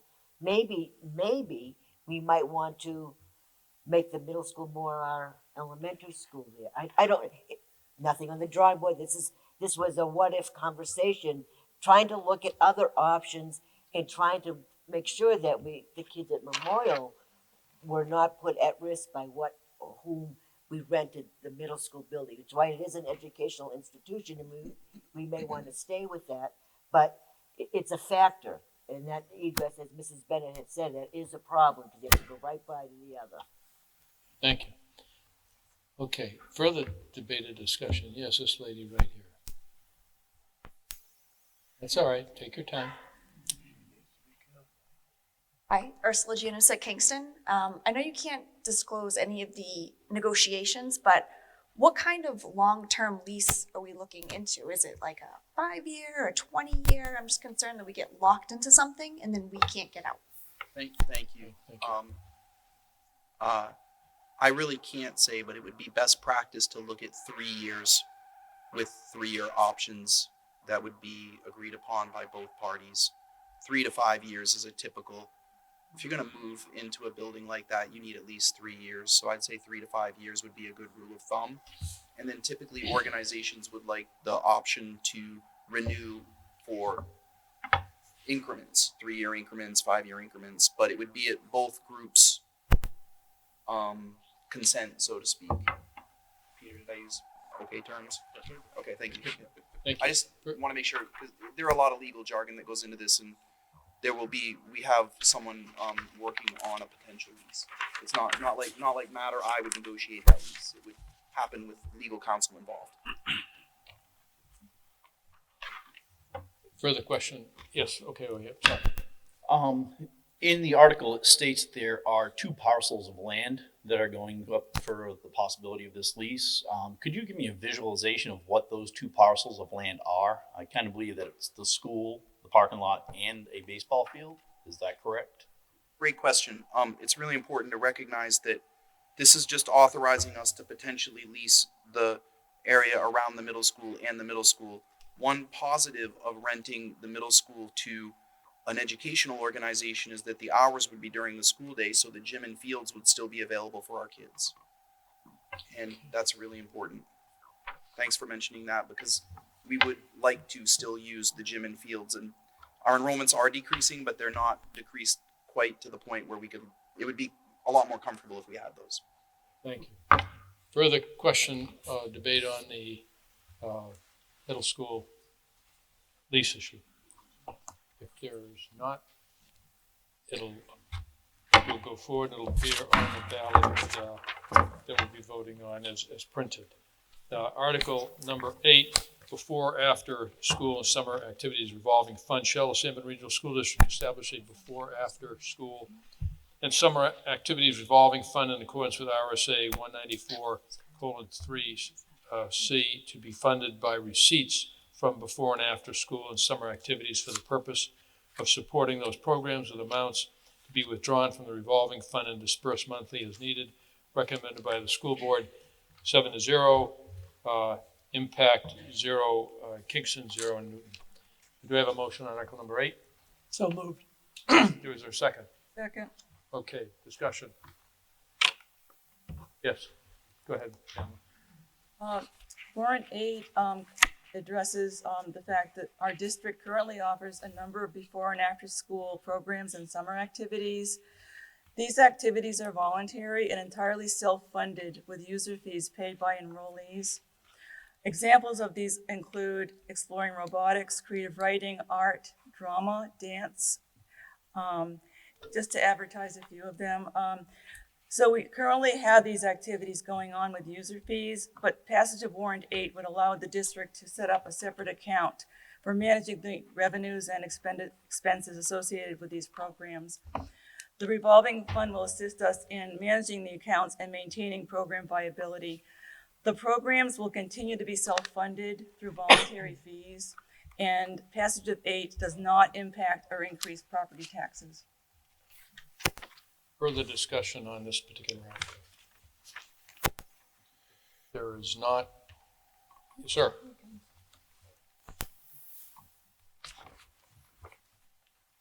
Kevin Holt, Kingston. If you currently have programs, how is the money currently managed? Thank you. Go ahead, Matt. Yeah. Oh, yeah.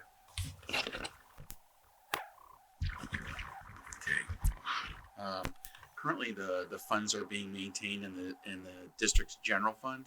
This is where the operating budget resides. So the programs can be restricted by district, deliberative session in the budget committee, and actually can be squashed into non-existence. Also, if there's any losses in the program, it wouldn't be easily identified within the general fund. You'd have to go and search through all the records and try to identify it. The revolving fund really gives the district authority to restrict the revenue specifically just to those expenditures and make it easier for us to identify whether those programs are self-funding or not. Okay. Further. Yes, go ahead, Ms. Gann. We currently have a revolving fund, and I was wondering why these expenses could not be included in that existing revolving fund? I think it's important to recognize that revenue, the district is only authorized to spend the amount of money that is approved by the voters annually. This fund allows us to take things like after-school programming, clubs, summertime programming and activities that we want at the high school. We have a theater group that meets for a week in the summer, and parents pay a small fee. Their kids go there for the week for summer camp. That money would then go into this revolving fund so that we can more easily track the income and expenditures to make sure that the programs are covered. And the real hope is this, is that in the future, if one program has a really robust summer and there's enough money in the accounts, and another program maybe is just slightly under enrolled, they can help each other. Because really what we want is really, really good programming. This is really about kids. It's about giving kids activities in the summer and after school. And to put it simply, we want the money housed in one location so that we can carry it from year to year and check and balance it against its own income and expenditures. So to put it in another account would put it with other money and make it muddy again. We want it to be in one location for its own purpose. Further question, discussion on the article? If there is not, article number 8 will appear on the ballot as printed. Article number 9, Capital Reserve Fund Unanticipated Educational Expense. Shall the Sanborn Regional School District vote to raise and appropriate the sum of $75,000 to be placed in the Capital Reserve Fund Unanticipated Educational Expenses established at the 2019 annual meeting. This sum to come from the June 30 fund balance available for transfer on July 1st. Instead of returning the money to the community, no amount to be raised from taxation recommended by the Budget Committee 6-1. From the school board 7-0, zero impact on either town and the taxes. Article number 9, do we have a motion? So moved. Okay, for a second. Second. Okay, does somebody want to speak to article number 9? Go ahead, Mr. Broad. This fund is exactly what it says. It's for emergencies, for educational. We're running a $36 million corporation. I know $75,000 sounds like a lot, but it's for educational emergencies that we're not aware of. The good news is if we do not use it, the money is returned to the fund balance and returned back to the taxpayer. So this just covers us, so we're not withdrawing down from the budget because we had some sort of an emergency. A couple of years ago, although we were covered a lot by insurance, we had a leak and our Chromebooks were pretty well wiped out. This would allow us money to repair, to take care of the expense that the insurance didn't. Anything can happen. I'm sure everybody in this building has some kind of reserve fund somewhere in a checking account or someplace for unknown expenses that are going to happen in your house. This is what we're doing here. We don't use it, it goes right back to you. No, it stays. It goes into the fund. It stays in the reserve fund. Well, Yeah, it accumulates. okay, all right, yeah. I apologize. I just want to make a point of clarification. This fund does revolve. That's why it's a revolving fund. So the money would not go back to taxpayers if it's not expended, but it would be kept in that account and would be utilized for unforeseen expenses with the approval of the school board. So I'll give you the easiest answer for this fund is this. We have let's say that we have class sizes of, as a principal, I had class sizes of 20 in my first grade one year. And over that summer, I had 22 kids move in. We had to hire a teacher because you can't have class sizes of 27 in first grade. So this fund would fund the teacher if the numbers expanded to the point where it wasn't in the best interest of the kids educationally. It could fund a variety of things, but the general use for this would be to handle unanticipated enrollment bumps because enrollments aren't perfect, they're not static. So that's a good way to think about this account. And it would accumulate and carry from year to year, so we have that available without taxing from year to year. Thank you. Further discussion on this particular article? Comment, debate? Yes, sir.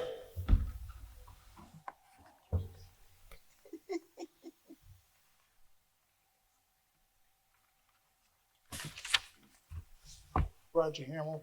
Does someone have an idea of how much money is in that reserve fund currently?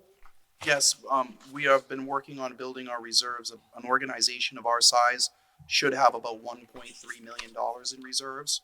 We currently have about $230,000 in special education, a capital reserve account of about $150,000 and $75,000 in this one. So the voters did approve it last year, so that $75,000 is there, and we're hoping to add to it. The ultimate goal of this is to build the reserve funds to the appropriate amount so that we can pare down our budget based on 3-year actuals currently what we've done is based our budget on the highest year out of a period of time. Because we need to be careful. If you don't have adequate reserves, you have to be sure to be budgeted for worst case scenarios. Okay, any other questions on this particular article?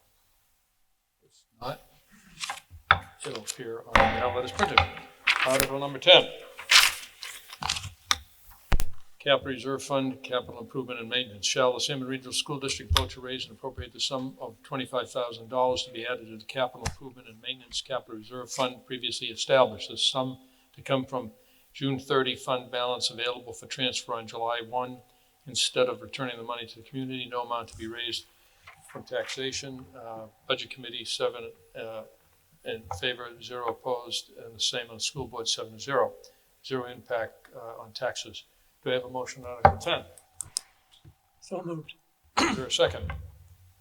Second. Do you want to address this, or? That's me again. Okay, go ahead, Mr. Broderick. Capital improvement and maintenance. We all know that over the years, we're gonna be needing to improve our capital, our structures, our buildings. We know that we're gonna have maintenance. This really will stabilize the tax rate so that, a couple of years ago, I believe we asked for $150,000 to repair the windows in the middle school, which didn't pass. This will give us funds so that when we have an expense, we already have the money. We don't have to go to you for the money to increase it, and if people vote against it, then we can't do it. So it's really a way to level, your tax rate so that we're not gonna have these spikes every time we have a major expense. We'll have money in an account for that. And we're slowly building it. I don't have the numbers, but Matt, perhaps you have the numbers of what we've got in those accounts now. Further question, debate on this particular article? Well, I'm just anticipating a question they might have. The amount that's currently in the capital reserves fund is about $147,000, $148,000. You didn't hear that. It was 147, 148, some of that in the reserve fund. Go ahead, sir.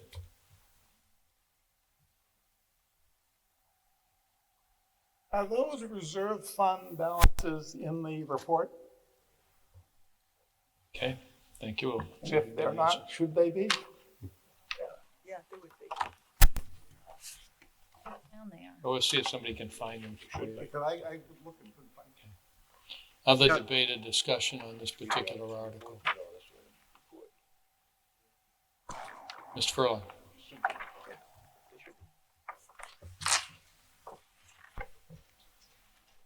As we all know, maintenance is an area that often gets underfunded in our budget. And I believe that this is a good mechanism to fund it from the unanticipated fund balance. My question is, why is the amount so low? My understanding is you turned back quite a large amount at the end of the last fiscal year. And I would like to see this part of the fund built up to a larger amount from that. Are you making an amendment to add money to Are you this? making a motion? I'd like to hear an answer to the question, why the board decided to make it such a low amount. All right, thank you. I mean, we have a physical plant that's probably valued in the $50 to $75 million range. $25,000 doesn't go very far to maintain that physical plant. Okay, thank you. Incidentally, at page 82 is your capital reserve funds. Okay, thank you.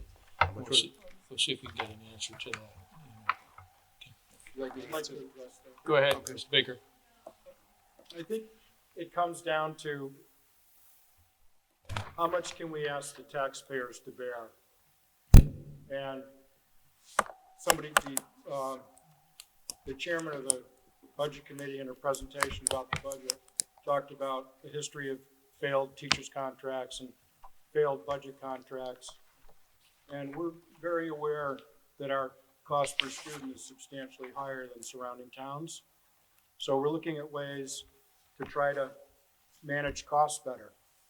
And one of these ways is to have these capital reserve funds, but you have to build them up judiciously. You can't go to the taxpayers and ask for $100,000 all at once for something like this. So that's the plan, is to do it, phase it over time to build it up.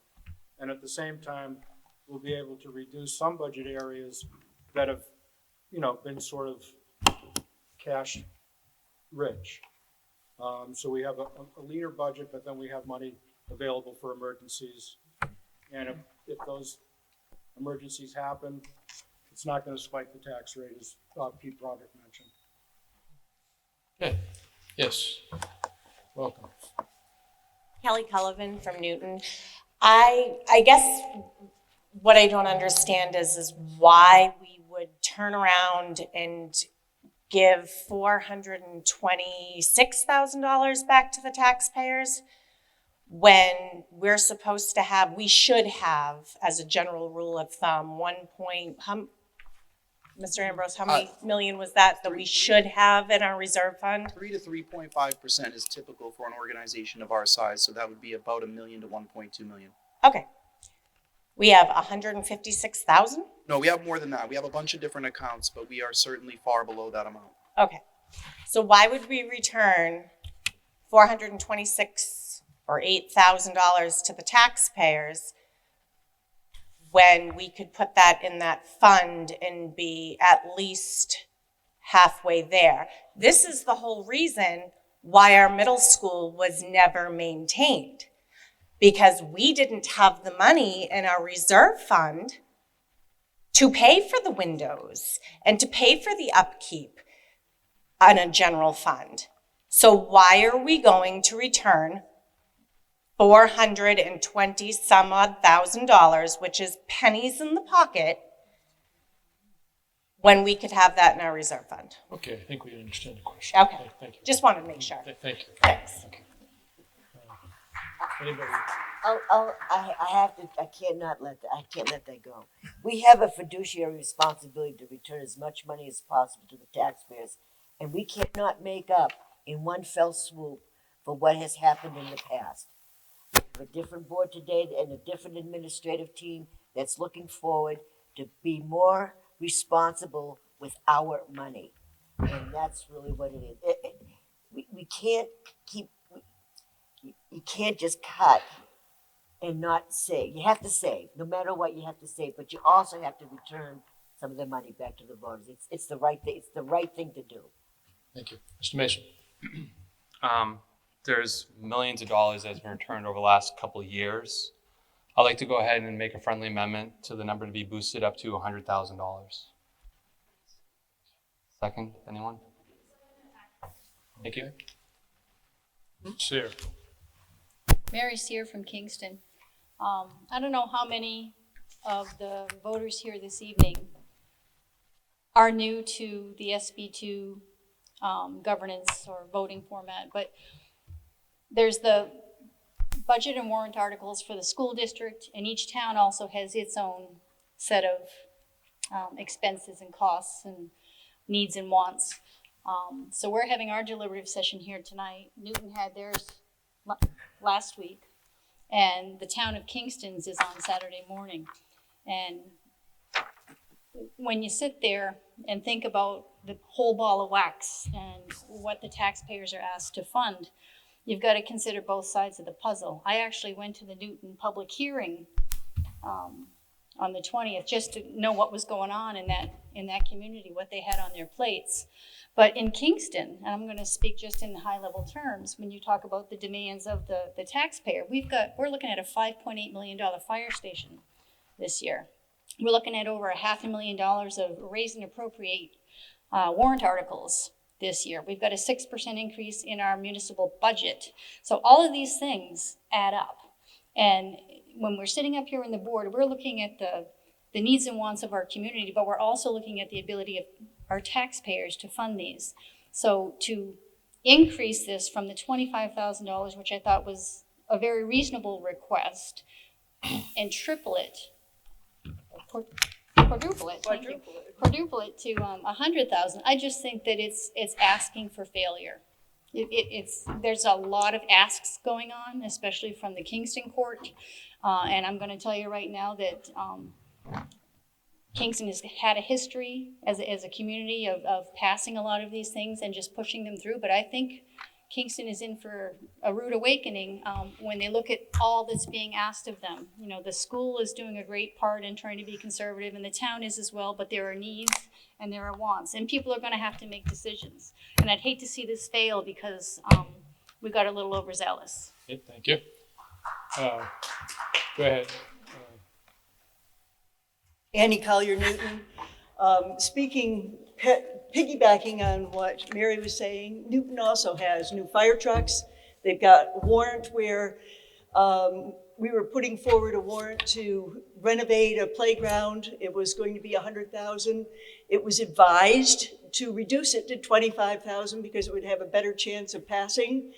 What happens and has happened repeatedly is when the taxpayers and the voters feel that there's been a cavalier almost request for money instead of knowing that the administration and the budget committee and the school board had all asked for $25,000 and then just say, no, let's make it 100.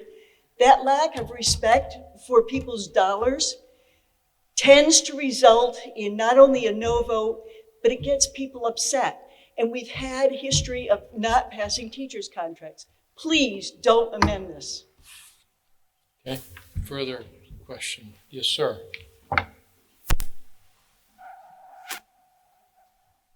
Kevin Holt, Kingston. As I understand, this amendment has no amount from this amendment is raised from new taxation. The district already has this money. It is about giving the money back. You have a building here that is less than 20 years old, and if you do not maintain it, it will fall into disrepair, much like your middle school. Okay, further comment or discussion? Yes, go ahead, Mr. Broderick. I have to bear with me a little bit because I was a school teacher, so if I talk in metaphors, you'll understand. Go out to dinner and you order a steak dinner for you and the person that's with you, and you're looking at it and it's $25. You say I have $50, but then you say, gee, I'd like a salad, and gee, would you like a glass of wine? Yeah. You know, gee, would you like the onion soup? Oh, it'd be great. And then you say, you know, it's a little expensive. Why don't we split the dessert? Then the bill comes and it's all of a sudden it's $110. That's in a sense what warrant articles are. It's the add-ons. And we're constantly arguing, agreeing with, talking with each other. Tonight, some people clap for the $100,000. I really appreciate that. I got to thank you very much. But we also get the other side. How come my tax was up so high? When money is returned to you, that reduces your tax rate. In Kingston, we have about $800 million worth of assessment. That means for about every $800,000, it's going to cost you $1 per thousand. Now, you can do the math on the value of your house. So you're absolutely correct that, you know, the money's going to return. We've got the money. Well, it would return and lower your tax rate, number one. But also, these are add-ons. So when you look at your tax rate and say it's going up only 0.54% on your budget, don't forget to add in your warrant articles and the town and the county and the state education and the warrant articles for the town. Now, I'm not against this. I got to tell you right now, I will vote for it. But I want you to be aware that when you start adding to your meal, your bill is going to be higher. I hope you like my metaphor. If you don't, well, I'm retired now. Okay, thanks for dinner. Ms. Gannon. Cheryl Gannon from Kingston. I wondered if you could give us some examples of what kinds of things would be included that would be funded by this fund, and is there some kind of process where the school board needs to evaluate and then approve those funds for any particular project? I think it's important to note that just the other day we had an issue with the roof at the memorial school where I believe it was $40,000. Yeah, something like that. Yeah, about $40,000 I'm approximating because I don't have the numbers right here, but there was a leak in the roof and it goes very, very fast. I'm not going to deny that. And I'm very grateful that people recognize that this building, don't let it fool you. It looks brand new because Steve Riley is a rock star and his team are rock stars. It has issues. So the types of emergencies that come up are replacing the projector in the auditorium that goes the light board that needs to be replaced for $11,000. These are real expenses that we're going to have to cope with and face over the next 5 or 6 years, because a 20-year-old building starts to have problems. I'm not denying that. So I think it's really important for everyone to recognize that the intention of this fund is to have money to deal with things both proactively and reactively based on the needs of the buildings. The more proactive we can be, the better off we're going to be in the long run. And sometimes things just go wrong and we need some money. The hope is that as the funds are built up and we have appropriate reserve accounts for a district with a budget of our size, that we can start to pare down the budget annually but equalize your taxes. So if we can have revolving accounts of about $1 million, then those revolving accounts revolve from year to year and get replenished as needed, but the year-to-year expenses that we put in the budget start to be based on 3-year estimates instead of the actual highest expense, the fear factor. Thank you. Kelly. Kelly Cullivan, Newton. You said two things, Mr. Ambrose, that kind of ring true. Number one is being proactive instead of reactive. And I think that's something that this current board needs to take to heart. You want to give back $400,000 to the taxpayers. That's fine. Actually, no, it's not. To be honest with you, it's not. Because you're all looking at short-term solutions to make the taxpayers happy. And we get that. We are all taxpayers sitting in this room, every single one of us. None of us want our taxes to go up. But we have got to have this money in these reserve funds. Look at the middle school. The middle school fell apart because we didn't have the money to fix it. Am I wrong? Am I wrong? Okay. No, I'm not wrong. So the fact that we just had a $40,000 leak at Memorial, and you want to hand back the entire $420,000 to the taxpayers is asinine. We've got to put more money in the reserve fund because none of us, short term, yes, that's wonderful. It'll make the taxpayers happy. It'll make all of us happy. Nobody wants their taxes increased. However, they're not going to be increased because this money's already here. And we've got to have the money to maintain our schools. We have to. The whole reason we can't utilize the middle school is because it needs too much work. $40,000 leak at Memorial this week. What you guys are proposing we put in this budget, in this revolving fund, doesn't even cover the leak that just happened at Memorial this week. That is irresponsible, absolutely irresponsible, and more money needs to go into it. Thank you. Thank you. Ms. Gaten. Go ahead, I'm recognizing you. Go ahead. Just kind of a follow-up. Wondering if there is a long-term capital improvement plan so that we can even out these expenses, looking at the whole facility, instead of waiting until things break. One of the reasons why I believe things have not been fixed, a couple of reasons. One is when the budget gets cut at sessions like this, we're not going to cut educational programs. We're going to cut those infrastructure things and everything, the can gets kicked down the road.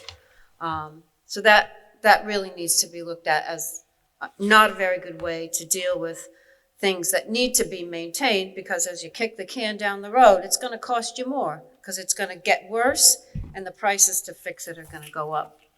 The other thing is there's been some suggestion that any capital improvements be put on as warrant articles. So you can pick and choose what you'd like to improve each year. There's some different solutions, and I think people need to think about what might be best. And also, come to school board meetings. Don't wait till now to make these suggestions. It would be great if these are talked about and planned for ahead of time, so we don't come here and be upset about things not happening. Thank you. Mr. Mason. To echo the prior conversation about the efforts not put into the middle school, if I understand there's a negotiation right now that's going on with relative to an education organization. If that building's worth more, you could charge more, which could put more money to the bottom line. Because you haven't invested ultimately in the building, I, as a prior board member, recognize that there was many things that we didn't do. If we had funded the building, we could charge more, of which would help relieve the taxpayer. So it's, again, the short-term thinking here that's making a longer impact challenge to all of us taxpayers. Yes, So I'm thank just asking you to consider not thinking short-term, thinking long-term. Thank you. Mr. Gluck, did you want to add something? If you have something new? If it's appropriate, I'd like to recommend or suggest a friendly amendment to the amendment. Okay. I'll let you know. Go ahead. Okay. I'd actually proposed to amend the proposed amendment from 100,000 to 50,000. And I checked with the person who made the original requested amendment, and I'll second the Okay. All right, so who made the original amendment? So you want to withdraw your amendment? What you want to do? You want to withdraw your amendment? All right, and Mr. Gluck, you'd like to make? I'll make an amendment that we raise it 50. Yeah, we'll make it 50,000. Yes, all right, and is there a second to that? Okay, so we have an amendment to raise it from $25,000 to $50,000. Any further discussion on this? Go ahead, sir. Mr. Moderator, I'm sorry, another point of order, but do we now have two motions on the floor? No, we do not. Okay, Amendment was Corey withdrawn. made the original motion. No, the original amendment was Okay, that's what I didn't hear. Okay, thank you. Go ahead, sir. These are funds that we already have that we are now going to put into the reserve fund. When we return them, it simply reduces the tax impact calculation on the next year's budget. So the reality is, yes, we have the money. When they decide, instead of utilizing all that money because we get to the end of the year, they return it. And so when you look at the tax impact on the bottom of the operating and the default budget, those are calculated with the expectation that the 420 is getting returned. So my question is, by changing this from 25,000 to now 50, can anyone do the quick calculation to determine exactly how much, or estimating how much that increases the tax impact? It would be negligible. Thank you. Thank you. That's all I want. Further discussion? Yes, Mr. Gluck. My understanding is that that's actually not correct, that the tax impact is, if I'm not mistaken, is based on zero being returned, and that's why it's always a conservative amount, that it always ends up being better than is shown, because you have to assume that it's a zero amount being returned, not the 420. Further debate, discussion on the amendment of the article. Okay, what we have pending right now is an amendment to change it from 25,000 to 50,000. If you strike the 25, you put 50 in its place. If you're in favor of doing that, you're going to vote yes. If you're opposed to that and you want to leave it at the 25,000, you're going to vote no. Okay, everybody clear? So all those in favor of the amendment raising it from 25,000 to 50,000 signify so by saying aye. Aye. Those opposed say no. No. No. The ayes have it. It carries. Okay. Now the article. So if there's not any further discussion on this article, it will go forward on the ballot as amended. Move not to reconsider. Okay. The motion has been made. Is there a second to that? Somebody second that? Second that. Okay. Second. Okay. Motion been made to not reconsider this article again this evening. All those in favor of not reconsidering again, signify so by saying aye. Aye. Those opposed say no. The ayes have it. It will not be reconsidered. Okay. Dealing with the last article of the evening. Partial funding for Sanborn ice hockey team submitted by petition on behalf of the partially self-funded Sanborn ice hockey team and registered voters of Kingston and Newton Shella. Sanborn Regional School District raised and appropriated the sum of $11,068 to partially fund the high school hockey team.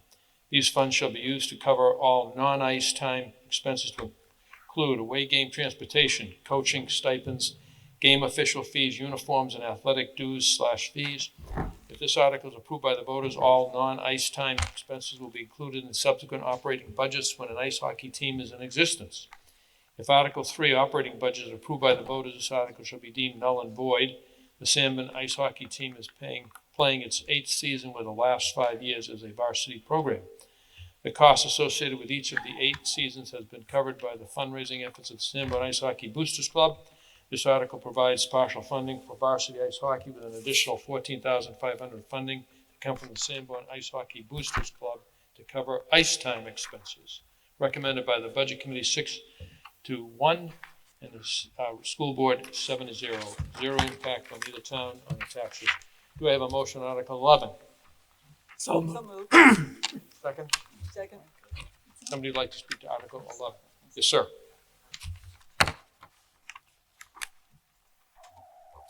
My name's John LeBlanc from Kingston.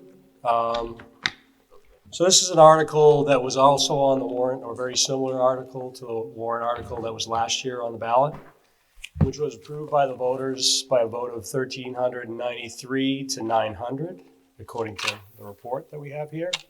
So it was, this year, the ice hockey team has been funded, non-ice time expenses, by the voters from last year's warrant. Unfortunately, the wording last year was not clear enough to indicate that this warrant should carry over from year to year. And the wording on the warrant article this year is worded such that it will carry over year to year as long as there is an ice hockey program in existence at Sanborn. I believe the will of the voters last year was to make this permanent. And this year we hope to have that happen. The operating budget article number 3 includes ice hockey funding. So if the operating budget is passed, ice hockey will also be funded, and this article will be null and void. It will not matter. If the default budget is passed, if the operating budget fails and the default budget is enforced, since the default budget does not include ice hockey, then it is important for Article 11 to be passed. And that's why it's on the ballot this year in this way. I am not a member of the ice hockey board anymore, but there's still a group of parents who meet at least once a month. They fundraise, I think we have to raise about $15,000 per year right now just to pay for ice time. So there's all sorts of fundraisers that they run, and they're very involved with their student athletes. This is a great program for the community, for the kids who are involved, both male and female athletes that are on the team. I hope that the community will again rally and support this, and also support the operating budget as well, since that also covers hockey. While I'm here, I would like to make a friendly amendment, since it came up at the budget committee, at the budget meeting, I believe, that it wasn't clear that this article was null and void if Article 3 passes, because it's kind of buried down in the wording. And I would just like to make an amendment to move the wording, if I can find it.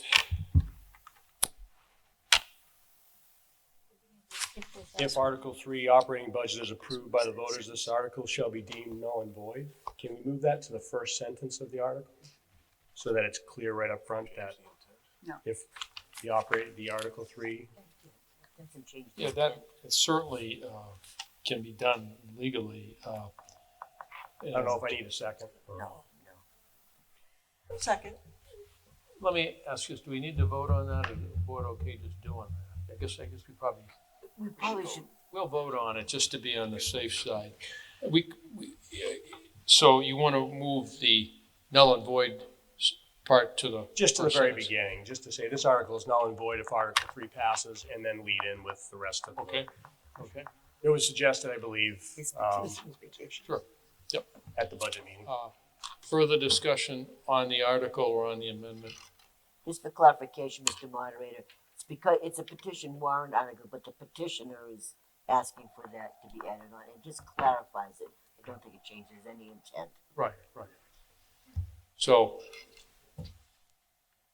I guess we can vote on that amendment at this point. So if you vote yes, you're gonna move that sentence that it's null and void, this article null and void, to the first part of it and open with that. Okay, if you don't want to do that, you want to leave it the way it is, you're gonna vote no. So all those in favor of moving that sentence to the first part signify so by saying aye. Aye. Those opposed? Okay, the ayes have it. Is there further discussion on this particular article? Over here. Oh, yes, Ms. Gannon. Correct me if I'm wrong, but I believe there are some students from other districts that participate on this team. You are correct, actually. This year, due to some of the numbers being down, Sanborn has partnered with Epping. So there are Epping, I don't know, I want to say there's around 5 or so Epping student athletes that are playing on the team. And Epping is contributing their share of the expense costs per player. So it's whatever the costs are being divided by, I believe, the number of players, and the administration could correct me if I'm wrong, but I believe it's basically being split the way, depending on the number of athletes that are on the team. That is correct, but I think there are only 2. There's only 2? Okay. Don't quote me on that. I don't have it memorized. Yeah, so I'm not, my son graduated a few years ago, so I'm not really involved with the program anymore, so I'm just the spokesperson. Thanks for being here. So just to, Being recycled, right? Further discussion. can I follow up on that? Oh, go ahead, yes. So is that an expense that would be taken care of from year to year by the administration if the number of students from out of district fluctuates? That's not something we're gonna have to vote on. No, the board, that it's just revenue. If we cannot expend more than what the board has authorized us to expend, or what the community authorizes us to expend at the second part of the deliberative at the voting. So what happens is if a student participates in one of our programs and pays us money, that goes back to offsetting taxation. Okay, further, Jeff? I'd like to speak in support of the warrant article. I think any type of activities that we can provide our youth are very beneficial, especially in the high school ages, so that we know where they are, we know what they're doing. In regards to students from other schools coming to our school to play sports, that's nothing new. If you follow NHIAA sports, many schools have dwindling populations, so it's not only hockey teams. You'll see football teams that are combined, basketball teams that are combined. So if you're involved with NHIAA, it's a no-brainer. We should be encouraging other schools that don't have the population to come to our team. Thank you. Right, thank you. Anything further discussion on this article? You don't have to feel compelled. I mean, if you. I don't have a question about this article, but before you conclude this portion of the meeting, I have a question relative to a prior article that hasn't seen. Well, if it can't be reconsidered, we're not going there. It hasn't been motioned to go ahead for enough reconsideration. Okay. All right, well, let's deal with this article here. Is there any further debated discussion on this particular article? If not, then it'll appear on the ballot as printed, and you have something, Mr. Mason, you wanted to raise a quick question on. What article was it? Yep, Corey Mason, Newton. I already got my steps in today, but yeah, I'm happy to be.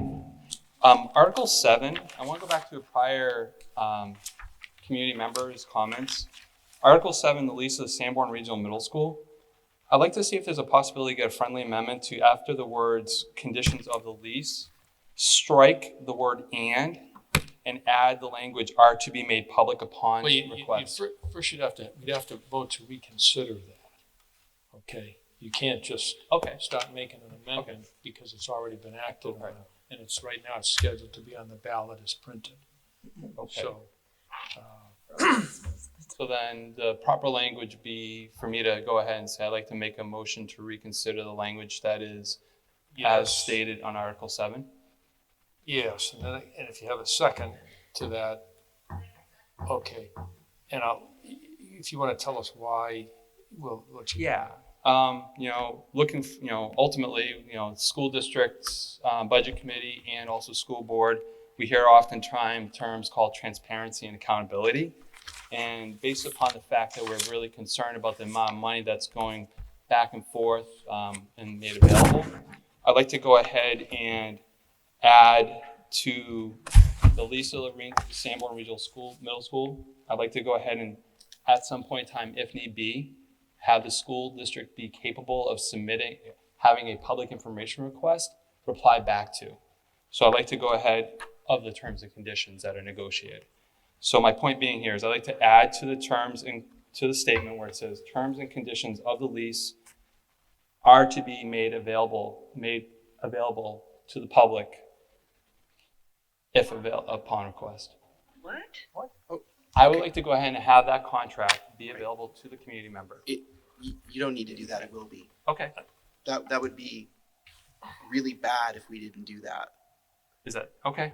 I guess what I'm saying is that this is your deliberative, folks. Do what you want, but it's our intention. I'm hoping to show it to you personally. I'm hoping to show it to you before March 10th if I can, but I can't push an organization to negotiate any faster than I already am. But once it's completed, you certainly will. It'll be a public document. I recall those challenging conversations, Superintendent. You weren't here at the time. Oh, it was before me, yeah. Prior to you. There was a lot of challenging conversations that had occurred before you of a prior negotiation that was actually causing a lot of challenge for a lot. In my opinion, that would be illegal. Well, you're hearing, he's saying there's going to be full transparency once they enter some kind of a contract. So the superintendent's hired to be fired. And someday this gentleman here is going to go on to a different pasture. And if this is a long-term contract, which we've heard it might be, then there's no safety net for me to know if the next person who takes the place for which Superintendent Ambrose is, That's what I'm saying is that once the contract's negotiated and settled, it becomes a public document. I'm totally confused. Okay, fair enough. That's all I'm Fair saying. enough. Doesn't matter who's in the seat. I'll rescind my motion. Thanks very much. Anything further to come before us this evening? Yes, Ms. Colley. Yes, because the terms of Article 10 changed, I'd like to see if it would be appropriate this time for the school board and the budget committee to take a new vote on it for the recommendation. Yeah, you can do What? that any time. You don't have to do it. I think they have to adjourn the meeting. It wouldn't be part of this meeting. It's frankly. not part of the deliberative session. I mean, if you want to stand by after the meeting is over and do Can we some do other that voting, without having a noticed that would be up agenda? to you. No. Be up to you folks. No. Okay, good. Okay, so we'll do that after. Yeah. Ms. Gann, you have something? Thank you. Yes. Go ahead. This is not to do with the meeting. I just wanted to clarify that previously the chair of the budget committee had stated that I am stepping down from my position. I just wanted to clarify, I'm not stepping down. I've decided not to run for this position again. That's what I meant. And Thank you. I didn't want people to think I'm, bugging out on you. Not my intent. Sorry, Cheryl. After having served for 8 years, I want to thank the voters of Kingston for allowing me to do this. Okay, thank you.